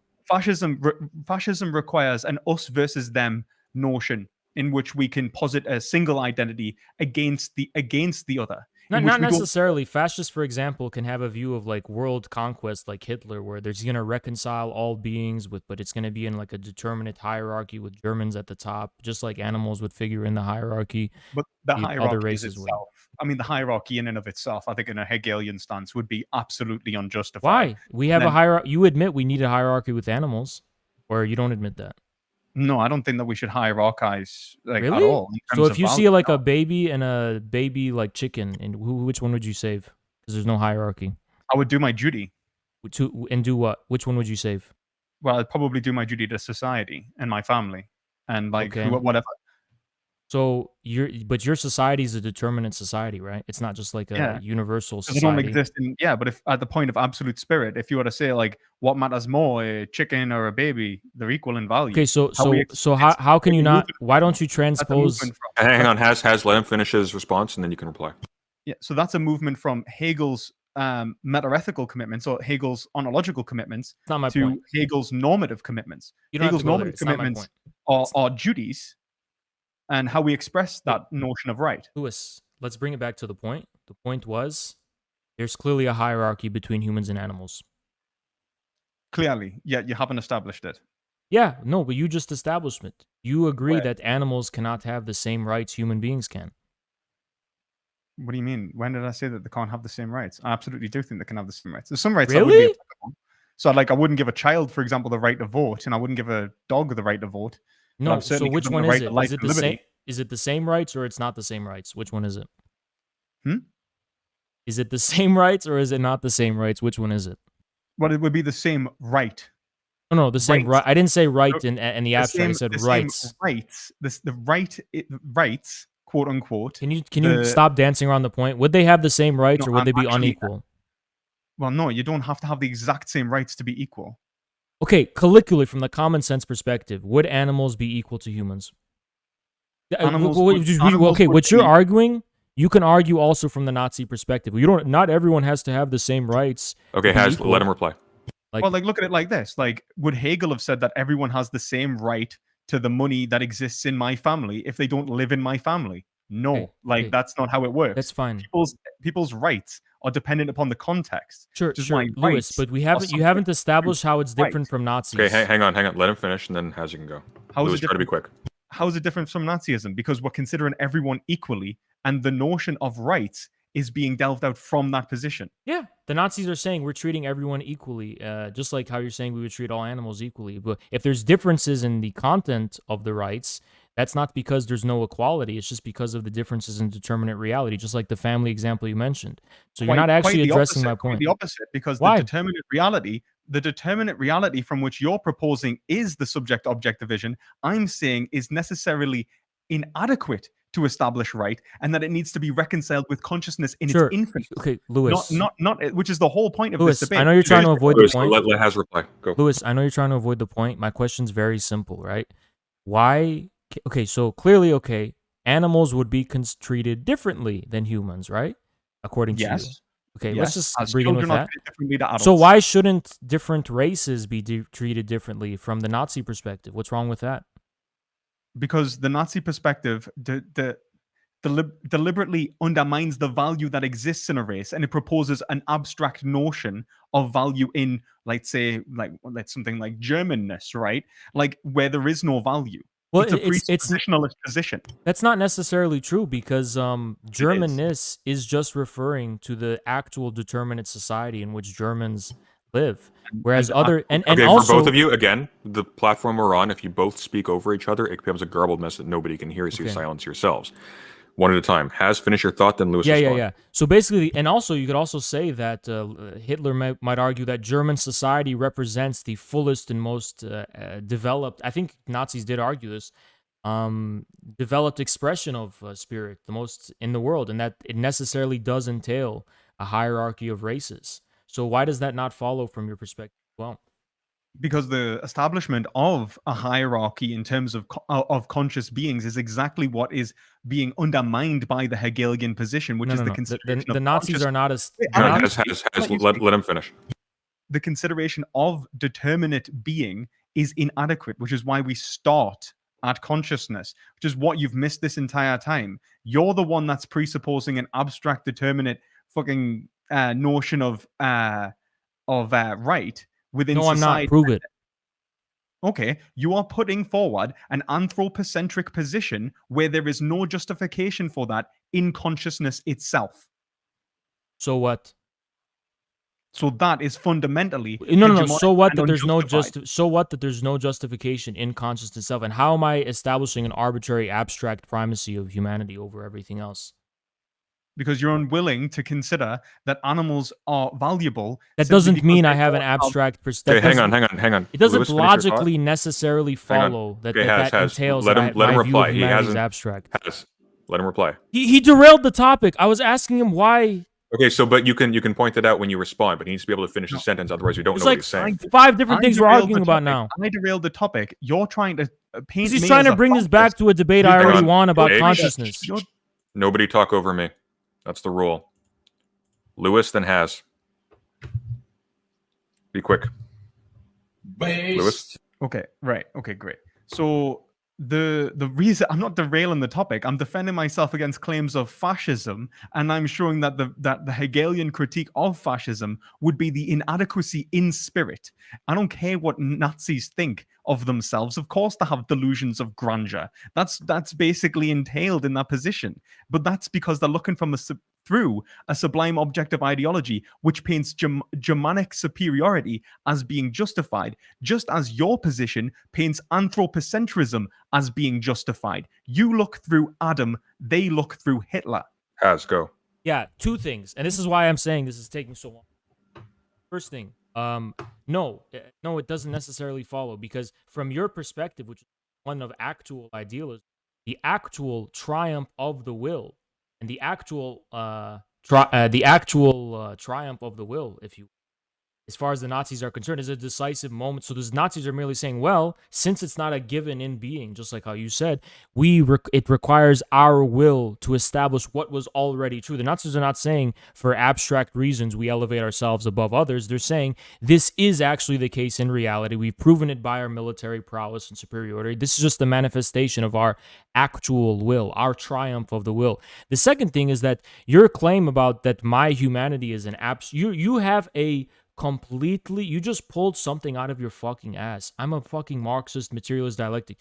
You think I have an abstract humanism, some kind of abstract bourgeois humanism? No, I have a Marxist humanism. My Marxist humanism has nothing to do with arbitrarily elevating some kind of form to the status of supremacy against which all reality is being related. You haven't proven that's my position. Nothing I've said implies or demonstrate that's my position. If you want to know more about my humanistic perspective, just ask me. You're clearly uneducated, so instead of talking out of your ass, why don't you just fucking ask me what the nature of my humanism? I completely have railed against abstract humanistic universalism, human rights, and all that kind of stuff. I always fucking critique that regularly. I don't have some kind of fucking modern European humanistic perspective. I don't think Hegel necessarily does either. What you're saying is completely fucking wrong, but that doesn't mean I don't think a distinction between humans and animals is justified, unless your argument is that Hegel's elevation of humanity is abstract and whatever, but that just proves you're not a fucking Hegelian, because Hegel makes it clear it's not.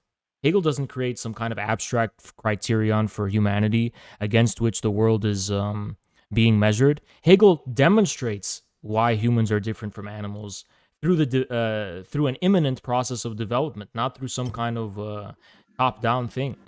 Okay, Lewis, would you like to reply?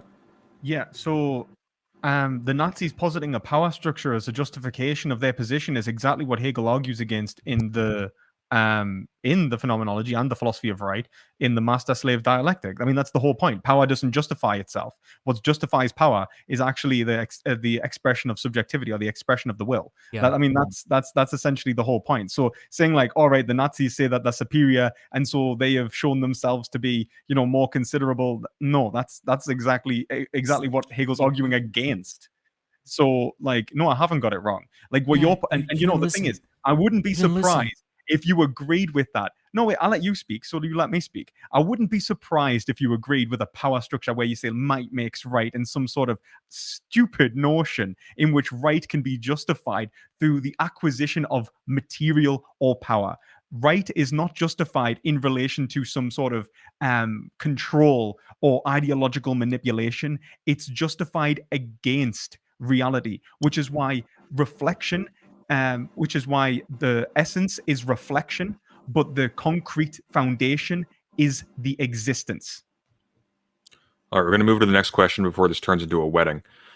This is from Angela Marnie again. Can I just respond really quick? Oh, please go for it. Yeah, okay. The imminent I'm not saying they're justifying themselves on the basis of power perspective. Maybe the power proves something imminent, but I'm not saying it's coming just from the fact they have power. Maybe what the Nazis would say is that our power attests to this fact, not necessarily that it is what proves it. So it's a complete straw man. You still haven't distinguished yourself then I would accuse them of being tautological. They are saying might makes right. They're saying that no, they're not. Because not necessarily. Powerful, they're not I am saying more powerful, and what we are considering. No. They're saying they might say that might attest to right, but they're not saying it's actually what makes right. It's a very, very clear distinction. Because they're saying that the power within nature is what determines rightness. So no, they're not. They're not saying that. Yes, they are. They're saying the attestment. No, they are. Lewis, you're not a very smart guy. Hang on. Has, then Lewis. Okay, Lewis, I'm not. They're not saying it's what actually determines right. It's just that from our perspective of finite knowledge, this is what demonstrates it for us, but it's not imminently what actually proves it. It merely attests to it. There's a operative distinction there. You seem to be unaware of the distinction I'm trying to make. I'm actually very aware of the distinction you're trying Okay. to make, but the foundation from which they are pointing to, in which is this justification, I didn't is speak of again justification. I did not Hey, speak hang on. of Has justification. let him finish, then reply. this attestment, as you call it, towards reality is an attestment towards their power. They're saying that their actions within the world are somehow justifying their actions within the world. No. That is exactly No. against the Hegelian position. No one mentioned justification. No one mentioned justification. No one mentioned justification, Lewis. Okay. Please. Let us finish. So the whole point of the Hegelian system is to recognize that what is valuable is the will itself. It's not like some sort of like other predicate. It is Wait, do you think the do you think Hegel's philosophy is some kind of like normative system? well, I think there is a normativity in Hegel. Like, of course, Okay, there yeah, is a that's extremely vague. Obviously, there's a Of course, normativity in of Hegel. course, yeah, but like, so you're the So one you being think it's vague. a What do you you mean? think it's a normative system, not a philosophy? Oh no, of course I think that it's more than normative. That would be ridiculous. Okay, the answer, Lewis, is that it's not a normative system. Okay, so So it's I not said that it about wasn't, and then okay, you laugh and but say that the answer you're treating it which like I it just is. gave. You're treating it like it is. was- If I say that the Nazis are coming from are understanding themselves from a perspective of actual idealism, that's very different from saying they're using Hegel to justify themselves normatively. the point what I was making is that the ontology from which they are saying is justifying their superiority. Where does is their justification factor? their Hang on, supposed let him finish. superiority. Is their supposed Okay, superiority. sure. The whole point in the Hegelian system is that the master and the slave, regardless of any hierarchization, are mutually dependent beings trying to express subjectivity. That is all that matters. Their interests. That's value. fine. That's Okay, fine. now It you has go. okay, first of all, it has nothing to do with the point.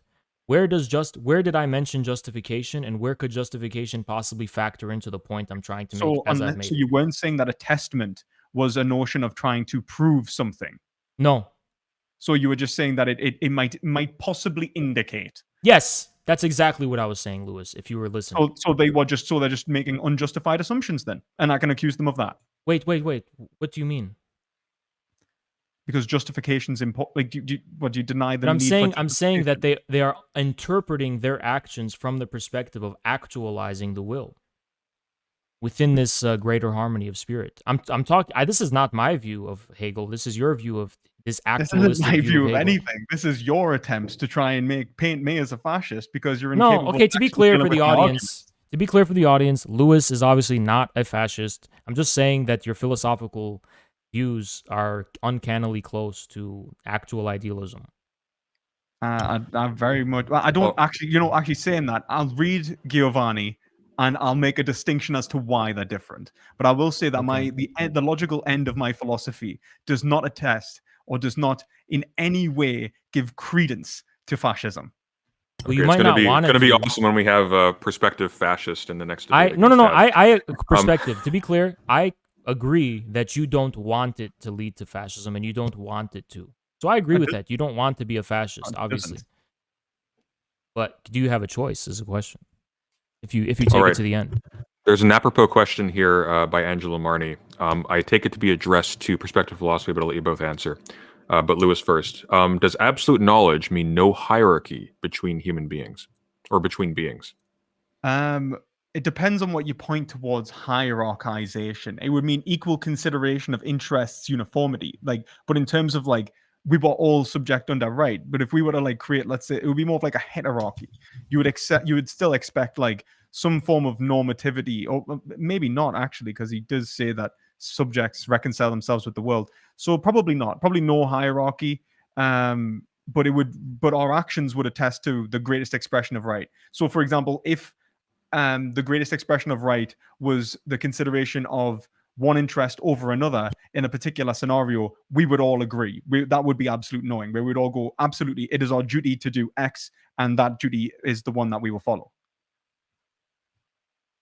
It logically follows very clearly from Hegel's view of absolute knowledge and his philosophy in general that Hegel does explain why the hierarchies in reality exist, and Hegel does believe, in my view, that hierarchies are an inevitability of the discontinuities in reality that exist objectively. So, for example, Hegel doesn't believe in hierarchy in the sense that he believes like a person is ontologically superior to another person, or a person is superior by virtue of some kind of characteristic. But for Hegel, there are necessary hierarchies in, for example, a society that represent the different positions of human beings in relation to the spirit and in relation to the state in particular. So, in that sense, yes, hierarchies are implied for Hegel, but they're not. There's no. I don't think Hegel believes in an ontological hierarchy between human beings. I think Hegel immanentizes hierarchies as the relationship between the individual human and spirit in the form of the state. If by that you mean that Hegel like thinks that hierarchies are necessary in order to express absolute spirit to its greatest possible degree, I wouldn't disagree necessarily. Although the top of the hierarchy is absent of any subjectivity, which is why the king is just an empty subject. He fulfills the will of the people, Well, and it's the will not of it's the not people just alone. the king. He For he Hegel, has no. there's the Yeah. civil servants and there's all sorts of officials that stand above Oh society. yeah. Well, yeah, but the civil servants, what they're actually, I mean, there is like, it's not that it stands above society; it's that they are society mediating itself. So you've got like civil Okay. servants, who are bureaucrats, and then Yeah. you've got private society, and then you've got like these are three Yeah, yeah. poles which are constantly interlocked to In balance but power. in common sense terms, that implies some people have more power than other people, and ergo, in the common sense, they're higher on the hierarchy. Well, I mean, I would probably push back on that and say that power is in and of itself an expression of spirit and not an expression of individuality. Okay, So sure, an but individual some wouldn't people be there's more hierarchy. powerful. Okay, just common Like, sense. There's hierarchy. Okay. yeah, but I think that that's making Hegel like essentially saying nothing of what he's actually saying. That would be like justifying like individualism rather Well, than no, some. because you're not addressing the person's question. The person is asking from a common sense perspective, like, would there be hierarchy? Like as we know it, hierarchy is in it. But Yes, it's that follows from hierarchy of Hegel. consideration versus hierarchy You know what you of sound like? You sound like George Orwell in the Animal Farm, and they go, "Some are more equal than others." Like, okay, yeah, in reality, it's a hierarchy. Okay, like you can justify it however you want, but yeah, that's a hierarchy. one person does not get more than another. That's not that doesn't happen in Hegel. Well, no, yes, I mean they do. No, but that's not what he's justifying. He's not saying that one should get more than another. No, he's not, but he's saying that they That's do. exactly what he's Because trying to Hegel's dismiss. his philosophy is right is not a normative, prescriptive normative document. He's describing what the way in which spirit is mediated in the form of the state to individual human beings, and hierarchy is a necessary part of that. We'll just leave it there. Yeah, we'll move to the next question. This is an interesting one for Has from Noah Watson. At what point in human evolution does the slaughter, and I'll extend this to mean just the use as we use animals, of proto-humans become unjustifiable? I actually am very skeptical to this idea that like like for example, a lot of people think Neanderthals were like proto-humans, but there's actually no scholarly consensus as far as archaic humans are concerned as actually being a different species. Um, the second thing I would say though is that there's a reason why we don't slaughter like chimpanzees and gorillas and shit. I mean, I guess some tribes in Africa might or whatever, but we generally don't because they're too similar to us. And it's not necessarily because we're doing it from an ethical or moral perspective, it's just a normative one. It's like aesthetic taste. It's like, you know what I mean? Like, this question of like how to absolutely justify this or that is like, if we don't absolutely justify it, then necessarily it will follow that our normative position to the world will be chaotic and scary. Well, that's not the Hegelian perspective. For Hegel, our normative, our mores, customs, norms, and the things we consider from a common sense perspective to be like normal, that is actually not like completely arbitrary and chaotic. It is reconciled with the sphere of ethics and morality and stuff. So it's not, they're just not the same thing, is important to point out. They're not the same thing, but it's still rational and meaningful and stuff. It's not like people are just going to become cannibals unless we contrive some kind of like ethical system. Okay, we're past the 2-hour mark, so I'm going to limit us to 2 more questions. Again, if anybody has questions, put an asterisk on either end so I can catch them in the chat, and we'll be ending off after those. This is another one for Has from Seeking A. What would and I apologize if this is redundant. I vaguely remember seeing this question earlier. What would have to be true that would convince you that animals are conscious? And what about the argument from marginal cases? Yeah, I would have to be the thing that would be necessary for that to be proven to me is that animals would actually have to demonstrate to me by means of some kind of communication that they are conscious. Like they would have to actually like talk to me or something. I mean, like maybe they would have to do it in a language that I wouldn't immediately understand, but they would have to be capable of language and they would have to be able to recognize a difference between subject and object. But how would you respond, just quickly, how would you respond then to Levinas, where we talk about what comes before language as the primordial expression? So, like communication, I mean, 80% of communication, 80% of communication is non linguistic. Like, most of it comes from, body language, vocal tone, or Yeah. engagements with each other that are not, actually contained within the words. But I just want to the say, I like how you're explaining this to Haz right now. Keep going. yeah, but actually the semantic content of the words. So when we talk about some forms of like communication, we can have communication which is not linguistic, which animals display in their resistance. They scream, they try to get away, they display acts of fear and terror, and in many ways are pleading to us. They act and call us to our own conscience. Okay, that's like saying a tree makes you feel a certain way. They're calling it to your conscience. Okay, obviously language is not the same as like formal, Trees don't speak. verbalized words. Is not language is not the same as words. Obviously, there's forms of communication that fall within the criterion of language that are outside of formal language, so to speak. Right. As far as this primordial language stuff is concerned, I'm a Lacanian, so for me, this is the primordial basis of language is death drive, which animals do not possess. Animals do We not possess the self-relating negativity the of. death drive that exists in they do not have the death drive, but we have the death drive, and we can see that in their faces, which is why, as Zizek actually points out, that we see the death drive and our own monstrosity in Sure. the animals in Yeah, which we yeah, slaughter. I understand. I understand the idea like language is something that emerged so nature could speak its own pain, whatever. But still, animals don't possess it. Okay, they're not conscious. They are not themselves conscious. Maybe they. Display it, I'm but they don't possess it. what? So the make a display, which we would say was fundamentally a communication of No, no, conscious pain. I no, They no. won't There's a distinction between the communication that is proper to language and the elicitation of the expression of some kind of contingent and external expression on part of the animal that evokes a certain stimuli to other animals. That is different from communication. Communication implies a withdrawnness of the subject with regard to themselves so that things become for themselves to another, not just you need something like, for example, a big other. It's not just a one-way relation between me and then another person. It's that it's me, another person, and a fundamental third point of reference. That is the presupposition But of the language. only way that that occurs is in the acknowledgement of the other, and that acknowledgement of the other happens between us and animals in two No, ways. no, I no, mean, no. animals do acknowledge Yeah, us yeah. No, no, and no. do engage with No, no. us. So the And then acknowledgement, two, yeah, the Okay, And hang now- acknowledgement. on, Lewis, quickly, and then Haz.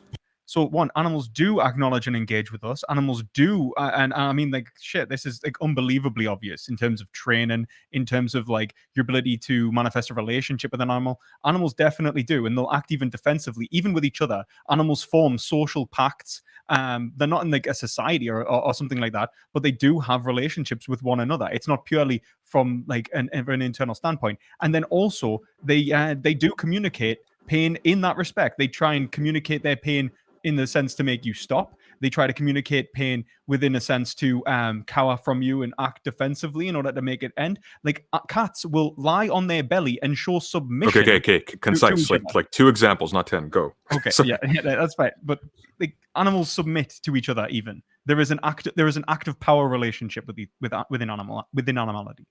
Okay, has. Okay, the first thing what you do is that you go like 5,000 different points. When I have 1 point, I want to stick to 1 point. So let's go one by one. There's 3 I could identify. The first point with regarding to the fact that a big other, the third term, is created only by a relationship with another person. Actually, that's not true. This third term is necessary both for the acknowledgement of another and ourselves.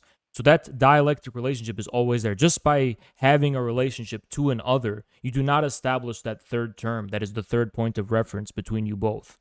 It's very important to understand. I will say that. Okay, well, I'm addressing your points one by Lewis, one. hang on. Because you fucking shit out so many stupid fucking points.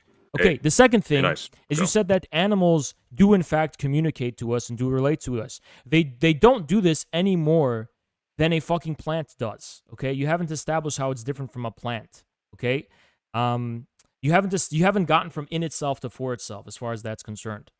The third thing is that you said that animals communicate pain and all these kinds of things. Well, that's just anthropomorphization. It's like a cat lady who tries to intuit the feelings of her cat. Ultimately, there's a complete unbridgeable difference there where you could not possibly have communication with an animal because the third term that is the reference point of communication could not exist between you.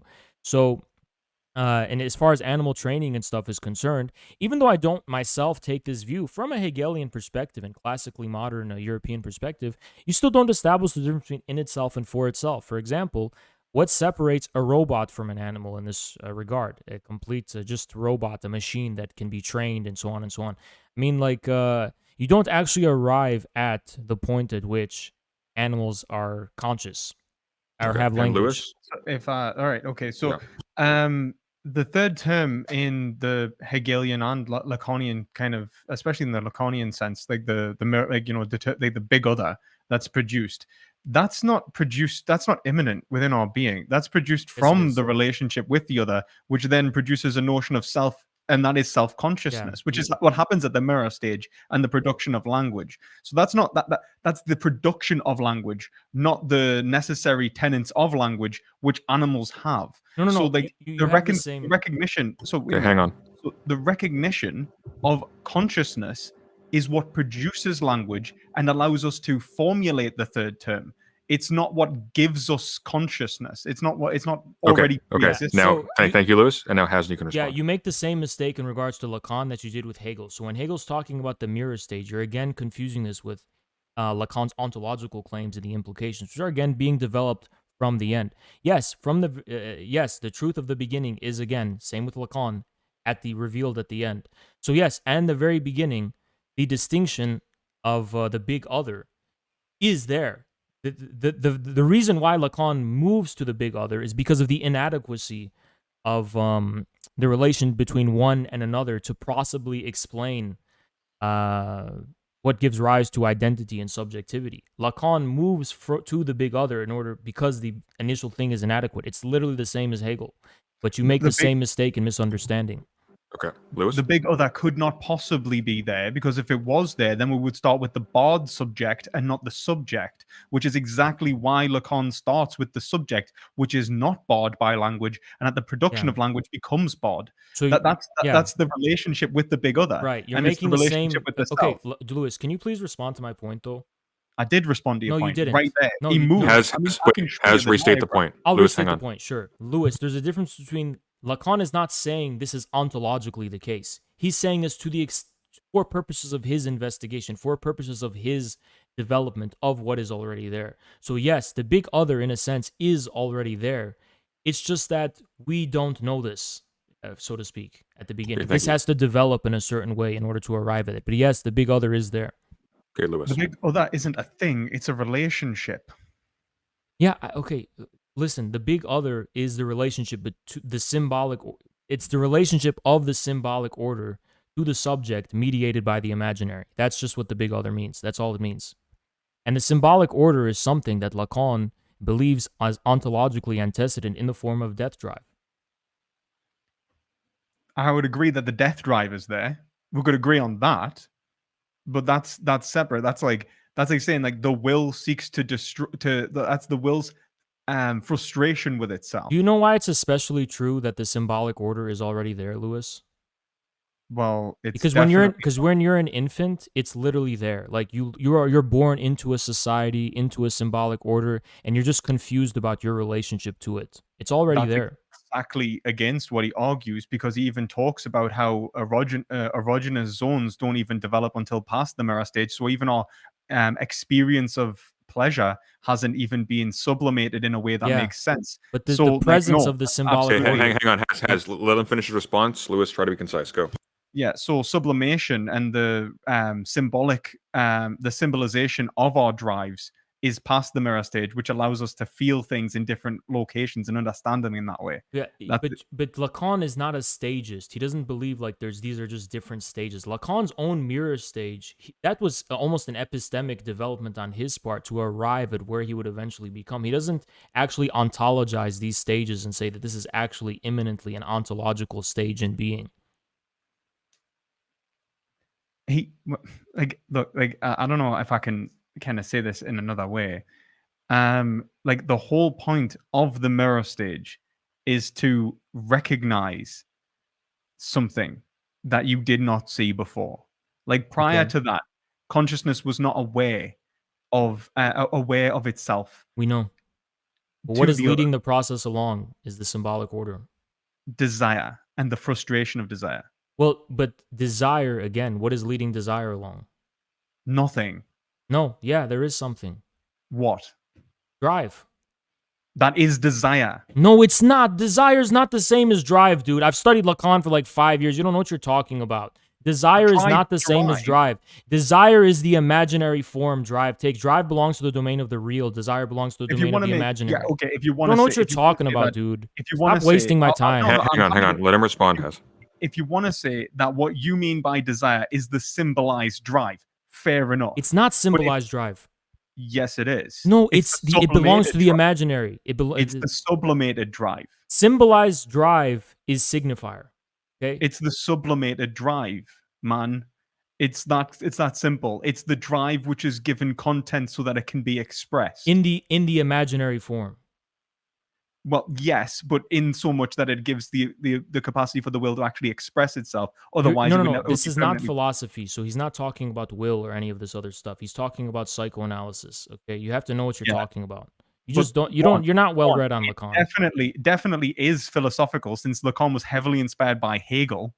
Lacan was inspired by Hegel's dialectic, but Lacan even would say this is just dialectical materialism. Like it's not even Hegel per se. It's Oh like no, Marxism. Lacan is not a materialist. Really? No. Well, let me ask you a question. Nah, When nah. Lacan was confronted with the possibility of a certain theoretical position, he said, no, this can't be true because it would violate dialectical materialism. So, yes, he was. But Lacan definitely explicitly, would. okay, even if you reject history and the facts, which you are, Lacan actually explicitly rejected the entire enterprise of philosophy. He contrasted psychoanalysis with philosophy as a completely separate enterprise. So, no, Lacan does not think this is all philosophy. It's not philosophy. One, philosophical readings of Lacan are separate from Lacan himself anyway. Okay. Like that's separate. But even Like, Zizek and or even Badiou have to critique Lacan's view of philosophy because they disagree with it.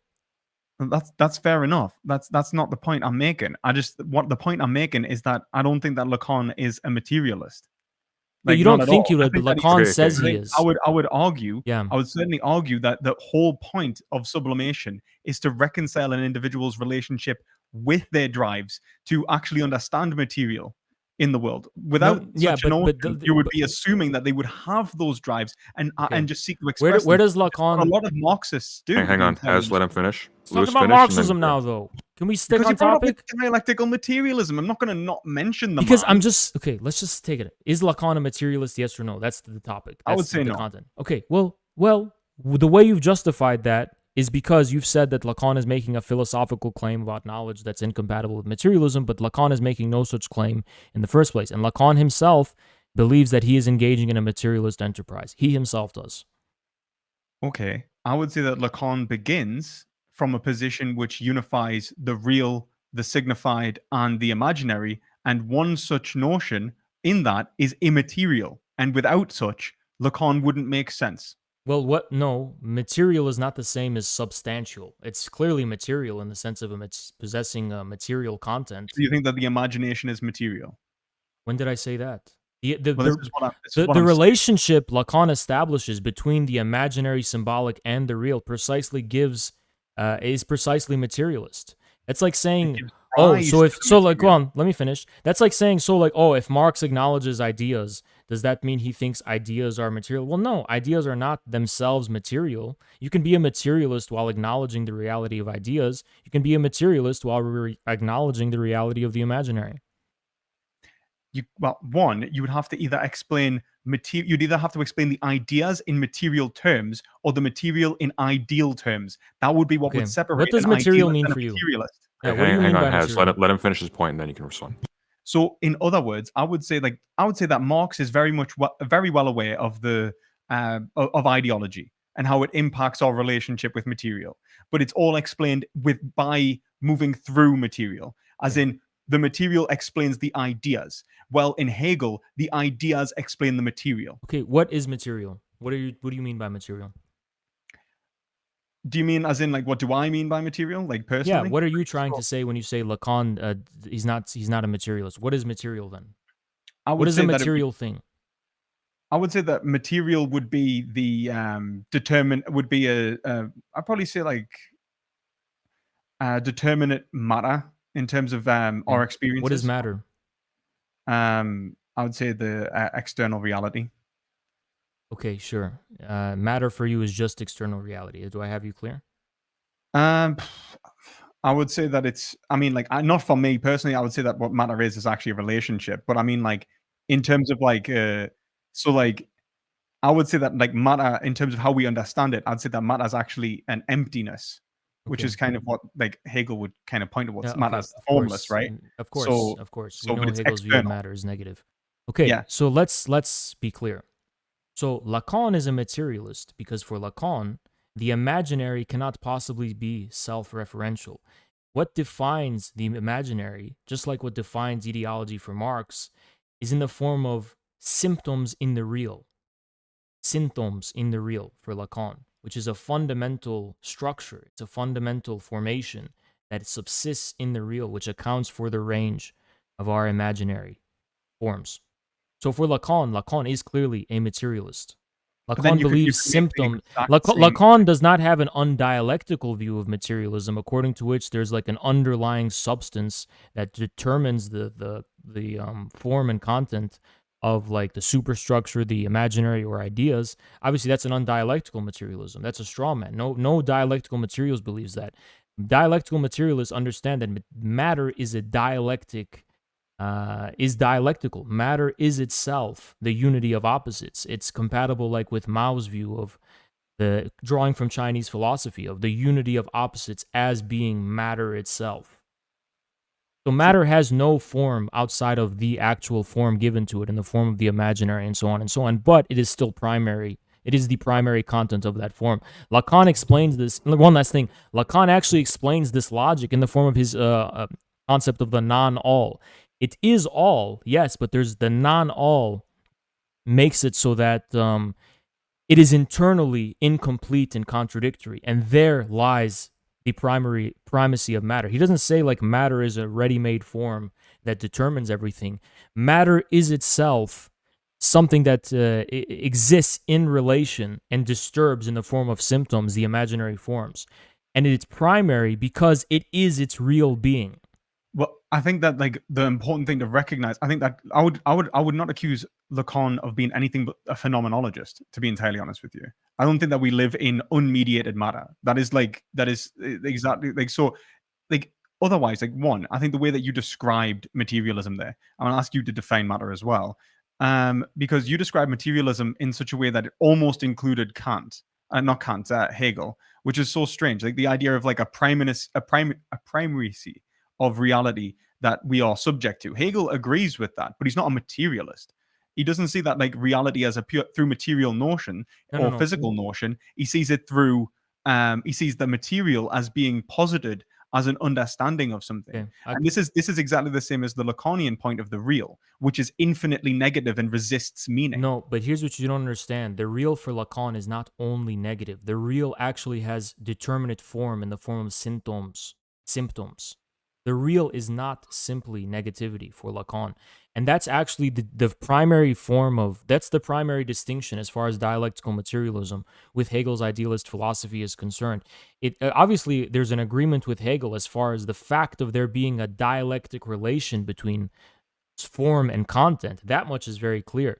But from the materialist perspective, it is precisely content, material essence, and being which reconciles the form. In other words, the truth of the form is in the material, it subsists in material being itself already. This explains, for example, Marx's elevation of the proletariat as the class. I don't want to get into that, but I would. the, Well, the, I, the, like, well, I okay, don't we think can. I can And let explain Hess that. finish, We don't have and time. then you can go, We Lewis. don't have time. I don't want to diverge into other topics. That's why. So for Lacan, matter is, so if you want to ask me the question of how I would define matter, I would define matter in a very similar way that pre-modern philosophers in the past would define like essence and content. Matter does not self-subsist in an undialectical way, in an unmediated way, as you're trying to say. That's undialectical. That's actually not materialist, it's substantialist, and it ultimately leads to the conclusion of idealism, which was Marx and Engels' criticism of French materialism in the first place. Matter is definitely mediated, but that doesn't change that matter is primary and that matter is antecedent. Matter is contained in the word itself. It is the matter, the real content, the real content of any given totality. Necessarily comes at the expense of both our knowledge and the form given to this content. That's the point of dialectical materialism. It is describing a relationship between form and content. That Okay, I'm going to allow. form arises from content, but not in a way that is all contained in the form itself. The content is latent with the birth, regeneration, and destruction of existing forms. Okay, I'm going to allow one more response from both of you. No interruptions, please. Lewis, then Has. I don't necessarily even disagree with pretty much anything you've said. It's just whether you would give matter the primacy of that. It's like whether you would say that the real is matter. I don't think that Lacan, well, at least in my understanding of Lacan, I suppose I could be wrong. I wouldn't have said that Lacan would give that primacy to matter. He would have gave the real, like, it's not that he would say that what is real is this external physical existence which we are being tested against. Instead, actually, this internal existence that we are experiencing is already the symbolic. We experience the symbolic reality. We don't experience the real. The real manifests itself in the inadequacy of this symbolic realm and in our internal understanding of self. Like the real is existence itself and our place within it and how we are symbolizing it, which is why it's phenomenological, at least from my interpretations of things. If you want to say that it's matter, I mean, I would have to do more reading to just go fundamentally 100% Lacan is saying that the real is matter. But I do not think that I've ever come across anyone saying that the real is matter, and that rather anything else, that what the real is anything but what is, which is what makes it infinitely negative. You can't predicate anything of it. You can't say that there is an essence of it other than, because essence is actually in the symbol. It is in the production of essence that we get the symbolized reality. Like the imagination produces an essence from which is applied to reality in the form of a symbol, which is mediated through the self and the other. Okay, two things. The real is not matter. I didn't say that. It's just that the real occupies a similar relation to both the symbolic and the imaginary that matter does to ideas as relevant to philosophy. That's why Lacan is a materialist. And obviously, materialism for Marx implies the destruction of philosophy, which Lacan is committed to in the form of psychoanalysis itself. So, in that sense, the real and matter are related. The real and matter are related because the real is the precise way in which matter relates to us psychologically, but it's not identical with matter itself, obviously. I don't think that Lacan is, if I may, I will say, I don't think that Lacan, like the primary, like the importance of I'll get to it. I'll get to it. Yeah, I'll get to it.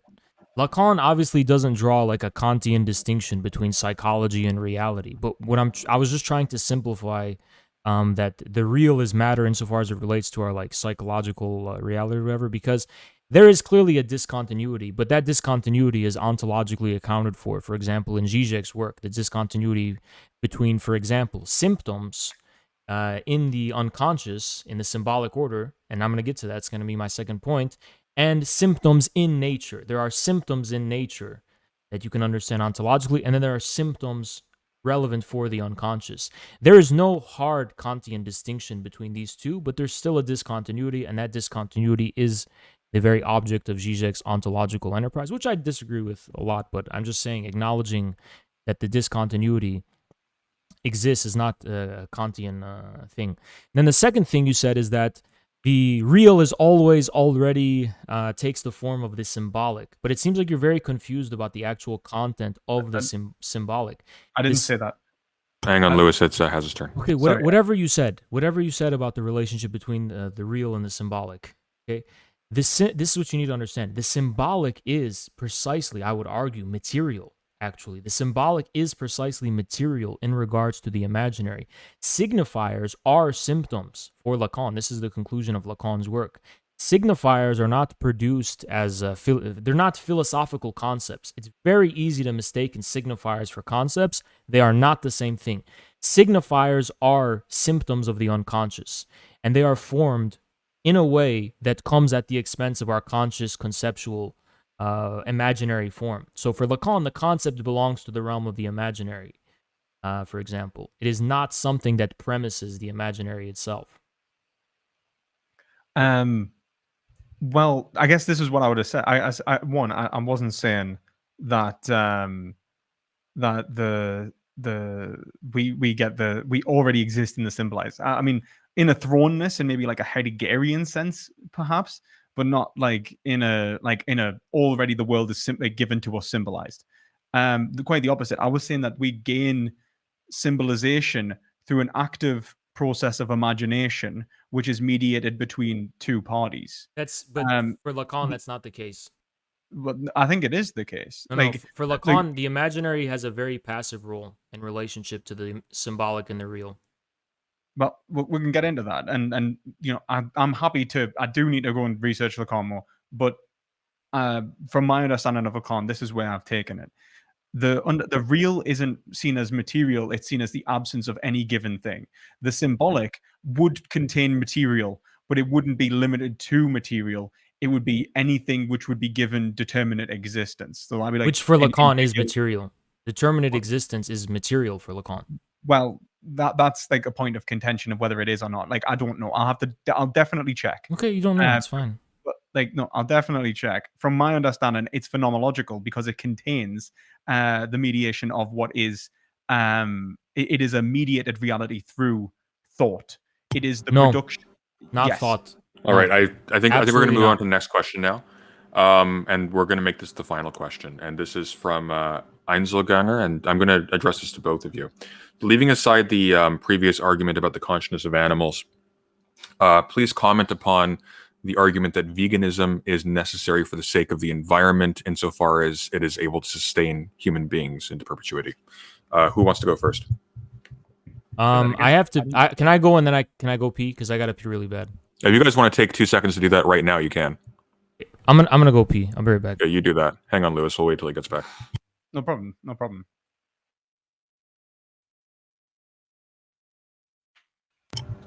I'm my bladder is stoically shut.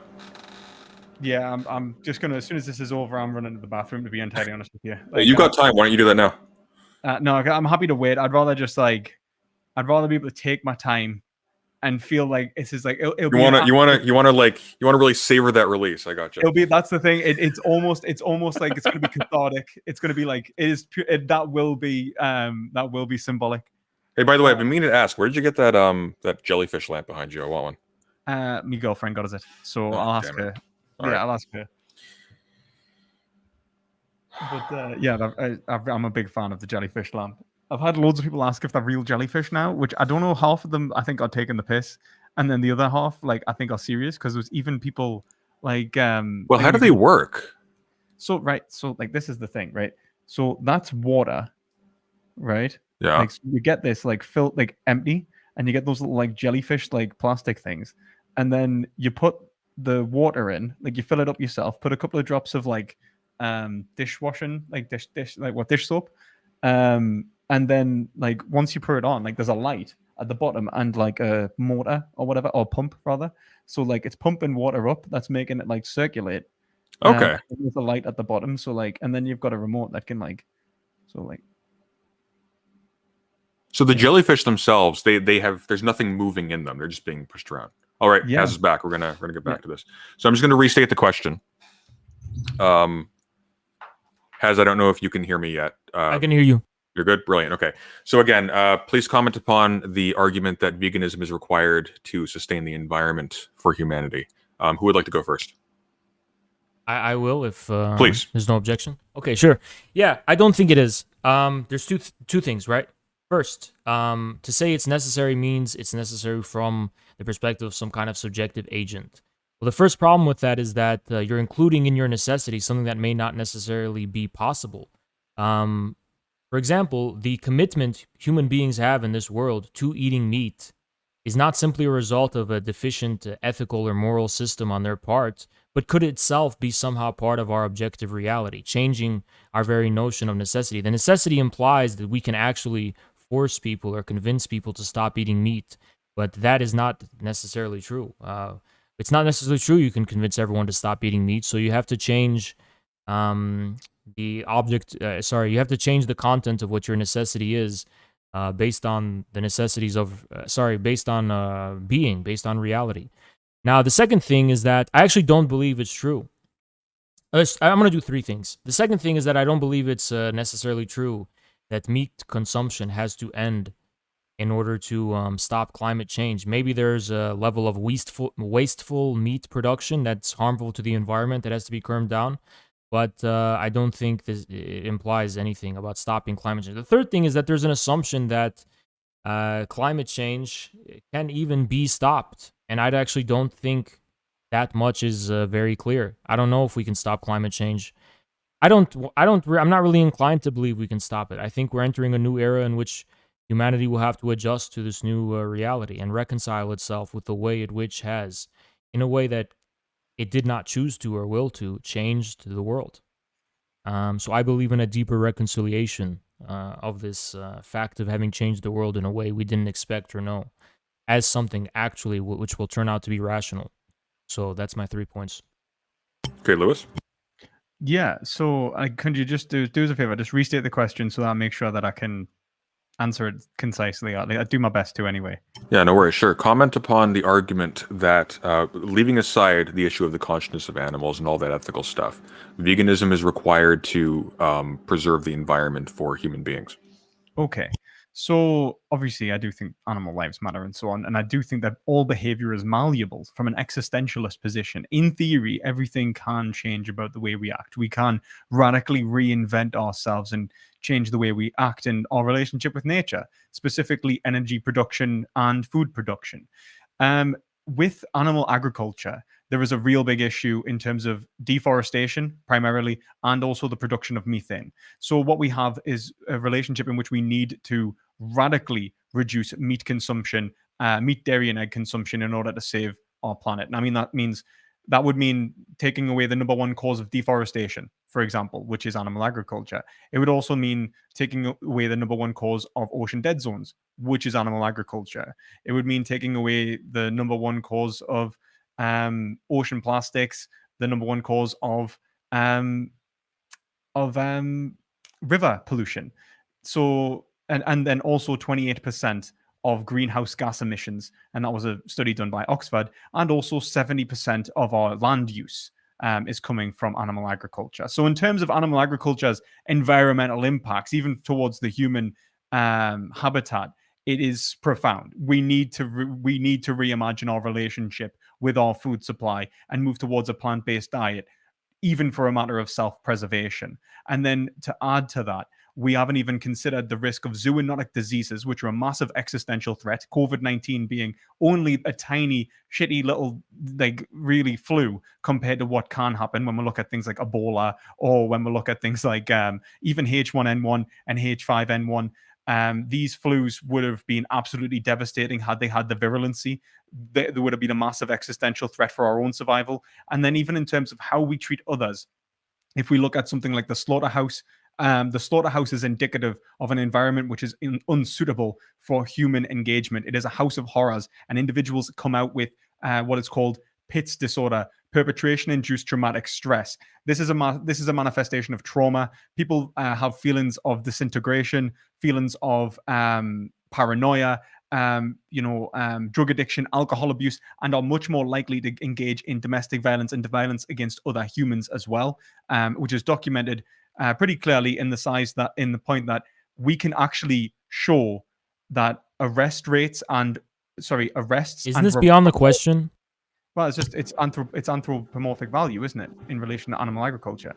So it was about the environment. Okay, hang on. Try to wrap it up, Lewis, and then we'll move on to final statements. So, in terms of the size of a slaughterhouse facility, we can actually map on domestic violence and violence as a whole to the size of the facility. So, if you care about humans and you want to protect us against habitat destruction and even protect us against ourselves from the production of zoonotic disease and even manifesting violence, then yeah, go plant-based. Good argument. I've got evidence of you. I mean, no, you said a lot of things, but like the idea that you want to stop domestic violence more, dude, the reason why we have domestic violence, the reason why the harm toward animals evokes feelings of domestic violence is because of a more underlying problem in the first place.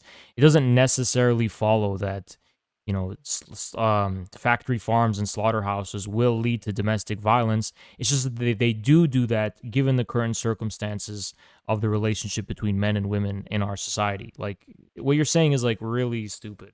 Well, actually, the authors posit the fact that women and children are usually seen as vulnerable as are animals. So the relationship between vulnerability is what is producing the domestic violence. Yeah, well, it's a cycle. Well, that state of vulnerability that women and children are in is also societal. It's also resulting from the fact that women and children are not given adequate protection in our society. And also the fact that women and children are women in particular are objects of male violence, and it's a more deeper problem than just animals. Oh, I agree. It's a much deeper problem overall societally, but I think that it's certainly feeding into a problem.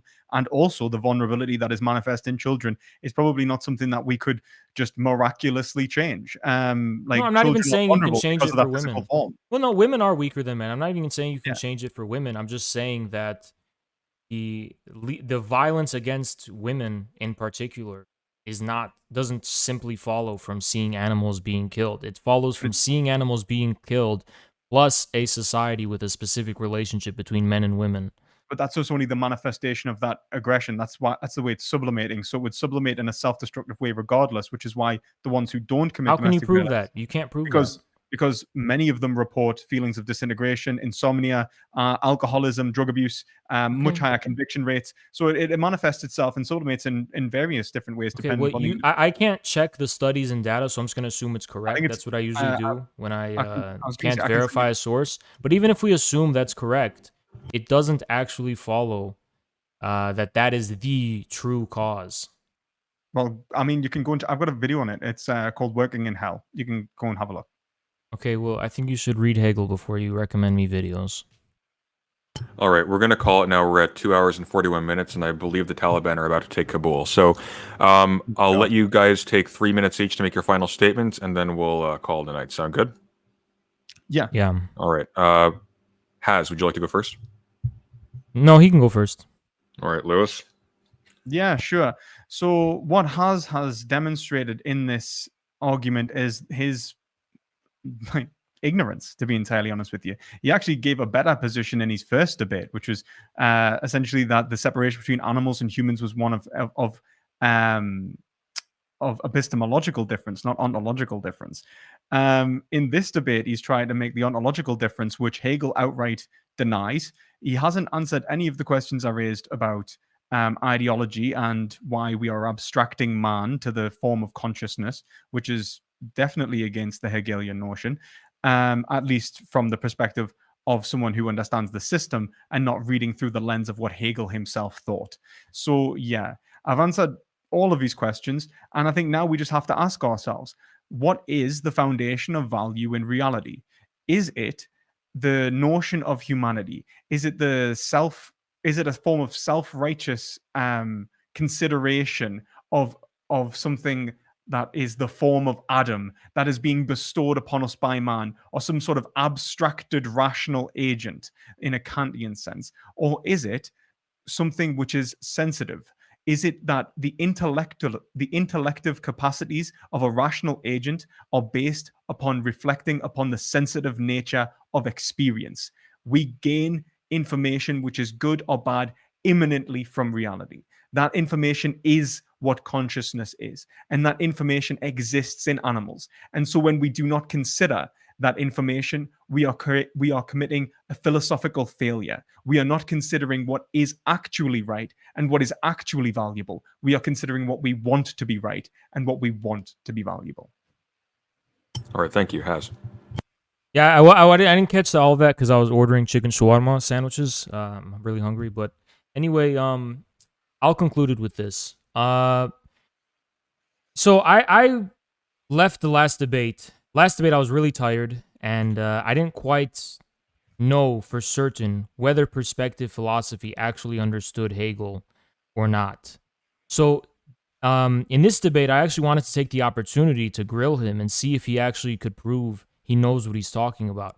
I have 100% confidence beyond any reasonable doubt whatsoever that perspective philosophy derives his understanding of Hegel entirely from his ass. And not only does he know nothing about Hegel, he also proved he doesn't know anything about Lacan and things like materialism and Marxism and a host of other subjects. Lewis says he's responded to all of my questions and I haven't responded to any of his, but the exact opposite is literally true. And I think anyone who reviews this debate in good faith will see that I did make a good effort to try and actually pin Lewis down and ask him concrete, simple questions, which he just dilly-dallied and danced around without ever directly addressing anything I raised. None of the points I raised were addressed by him or even acknowledged. He has a proclivity to go into tangents about completely irrelevant things that are meant to confuse the audience as well as me. I wasn't impressed by it. I can clearly map and trace through the course of receiving his arguments that A does not follow B, and that what the tangents he goes on are in no way connected to the actual underlying points that were under contention. So in conclusion, I think it's a pretty one-sided debate. I got what I was looking for. I've exposed perspective philosophy as a fake Hegelian, especially when he actually admitted that he doesn't actually think that Hegel believes in the unity of being and thought. And I think I've gotten more than I wanted to do, because all I wanted to do here was prove that perspective philosophy was a fake Hegelian who doesn't know shit about Hegel. But I also proved that he also doesn't know shit about Lacan either. So that was a freebie, you know? Yeah, I think, you know, I'm pretty satisfied with the result. I was pretty well rested, pretty alert today, unlike last time. So, you know, I'm satisfied. I got what I wanted. Just to quickly say, I definitely didn't say that Hegel said that being wasn't Well, you had the thought. chance to That's argue all that there is. for him. Says all there is. Your closing. You already had your closing statement, so. Oh no, there is the thinking thing. You already gave your closing statement. And also, you never answered the infinite. As is correct, question. unfortunately. These were closing statements. Fair enough. Fair enough. We can if you guys want to do a rematch, give me a week or two so I can not die of blood clots, but we'll arrange that. But for now we're done. So thanks everybody for participating, and take care. Thank you again to audience questioners as well. Thank you, Haz. Thank you, Lewis. Have a good night. Bye-bye.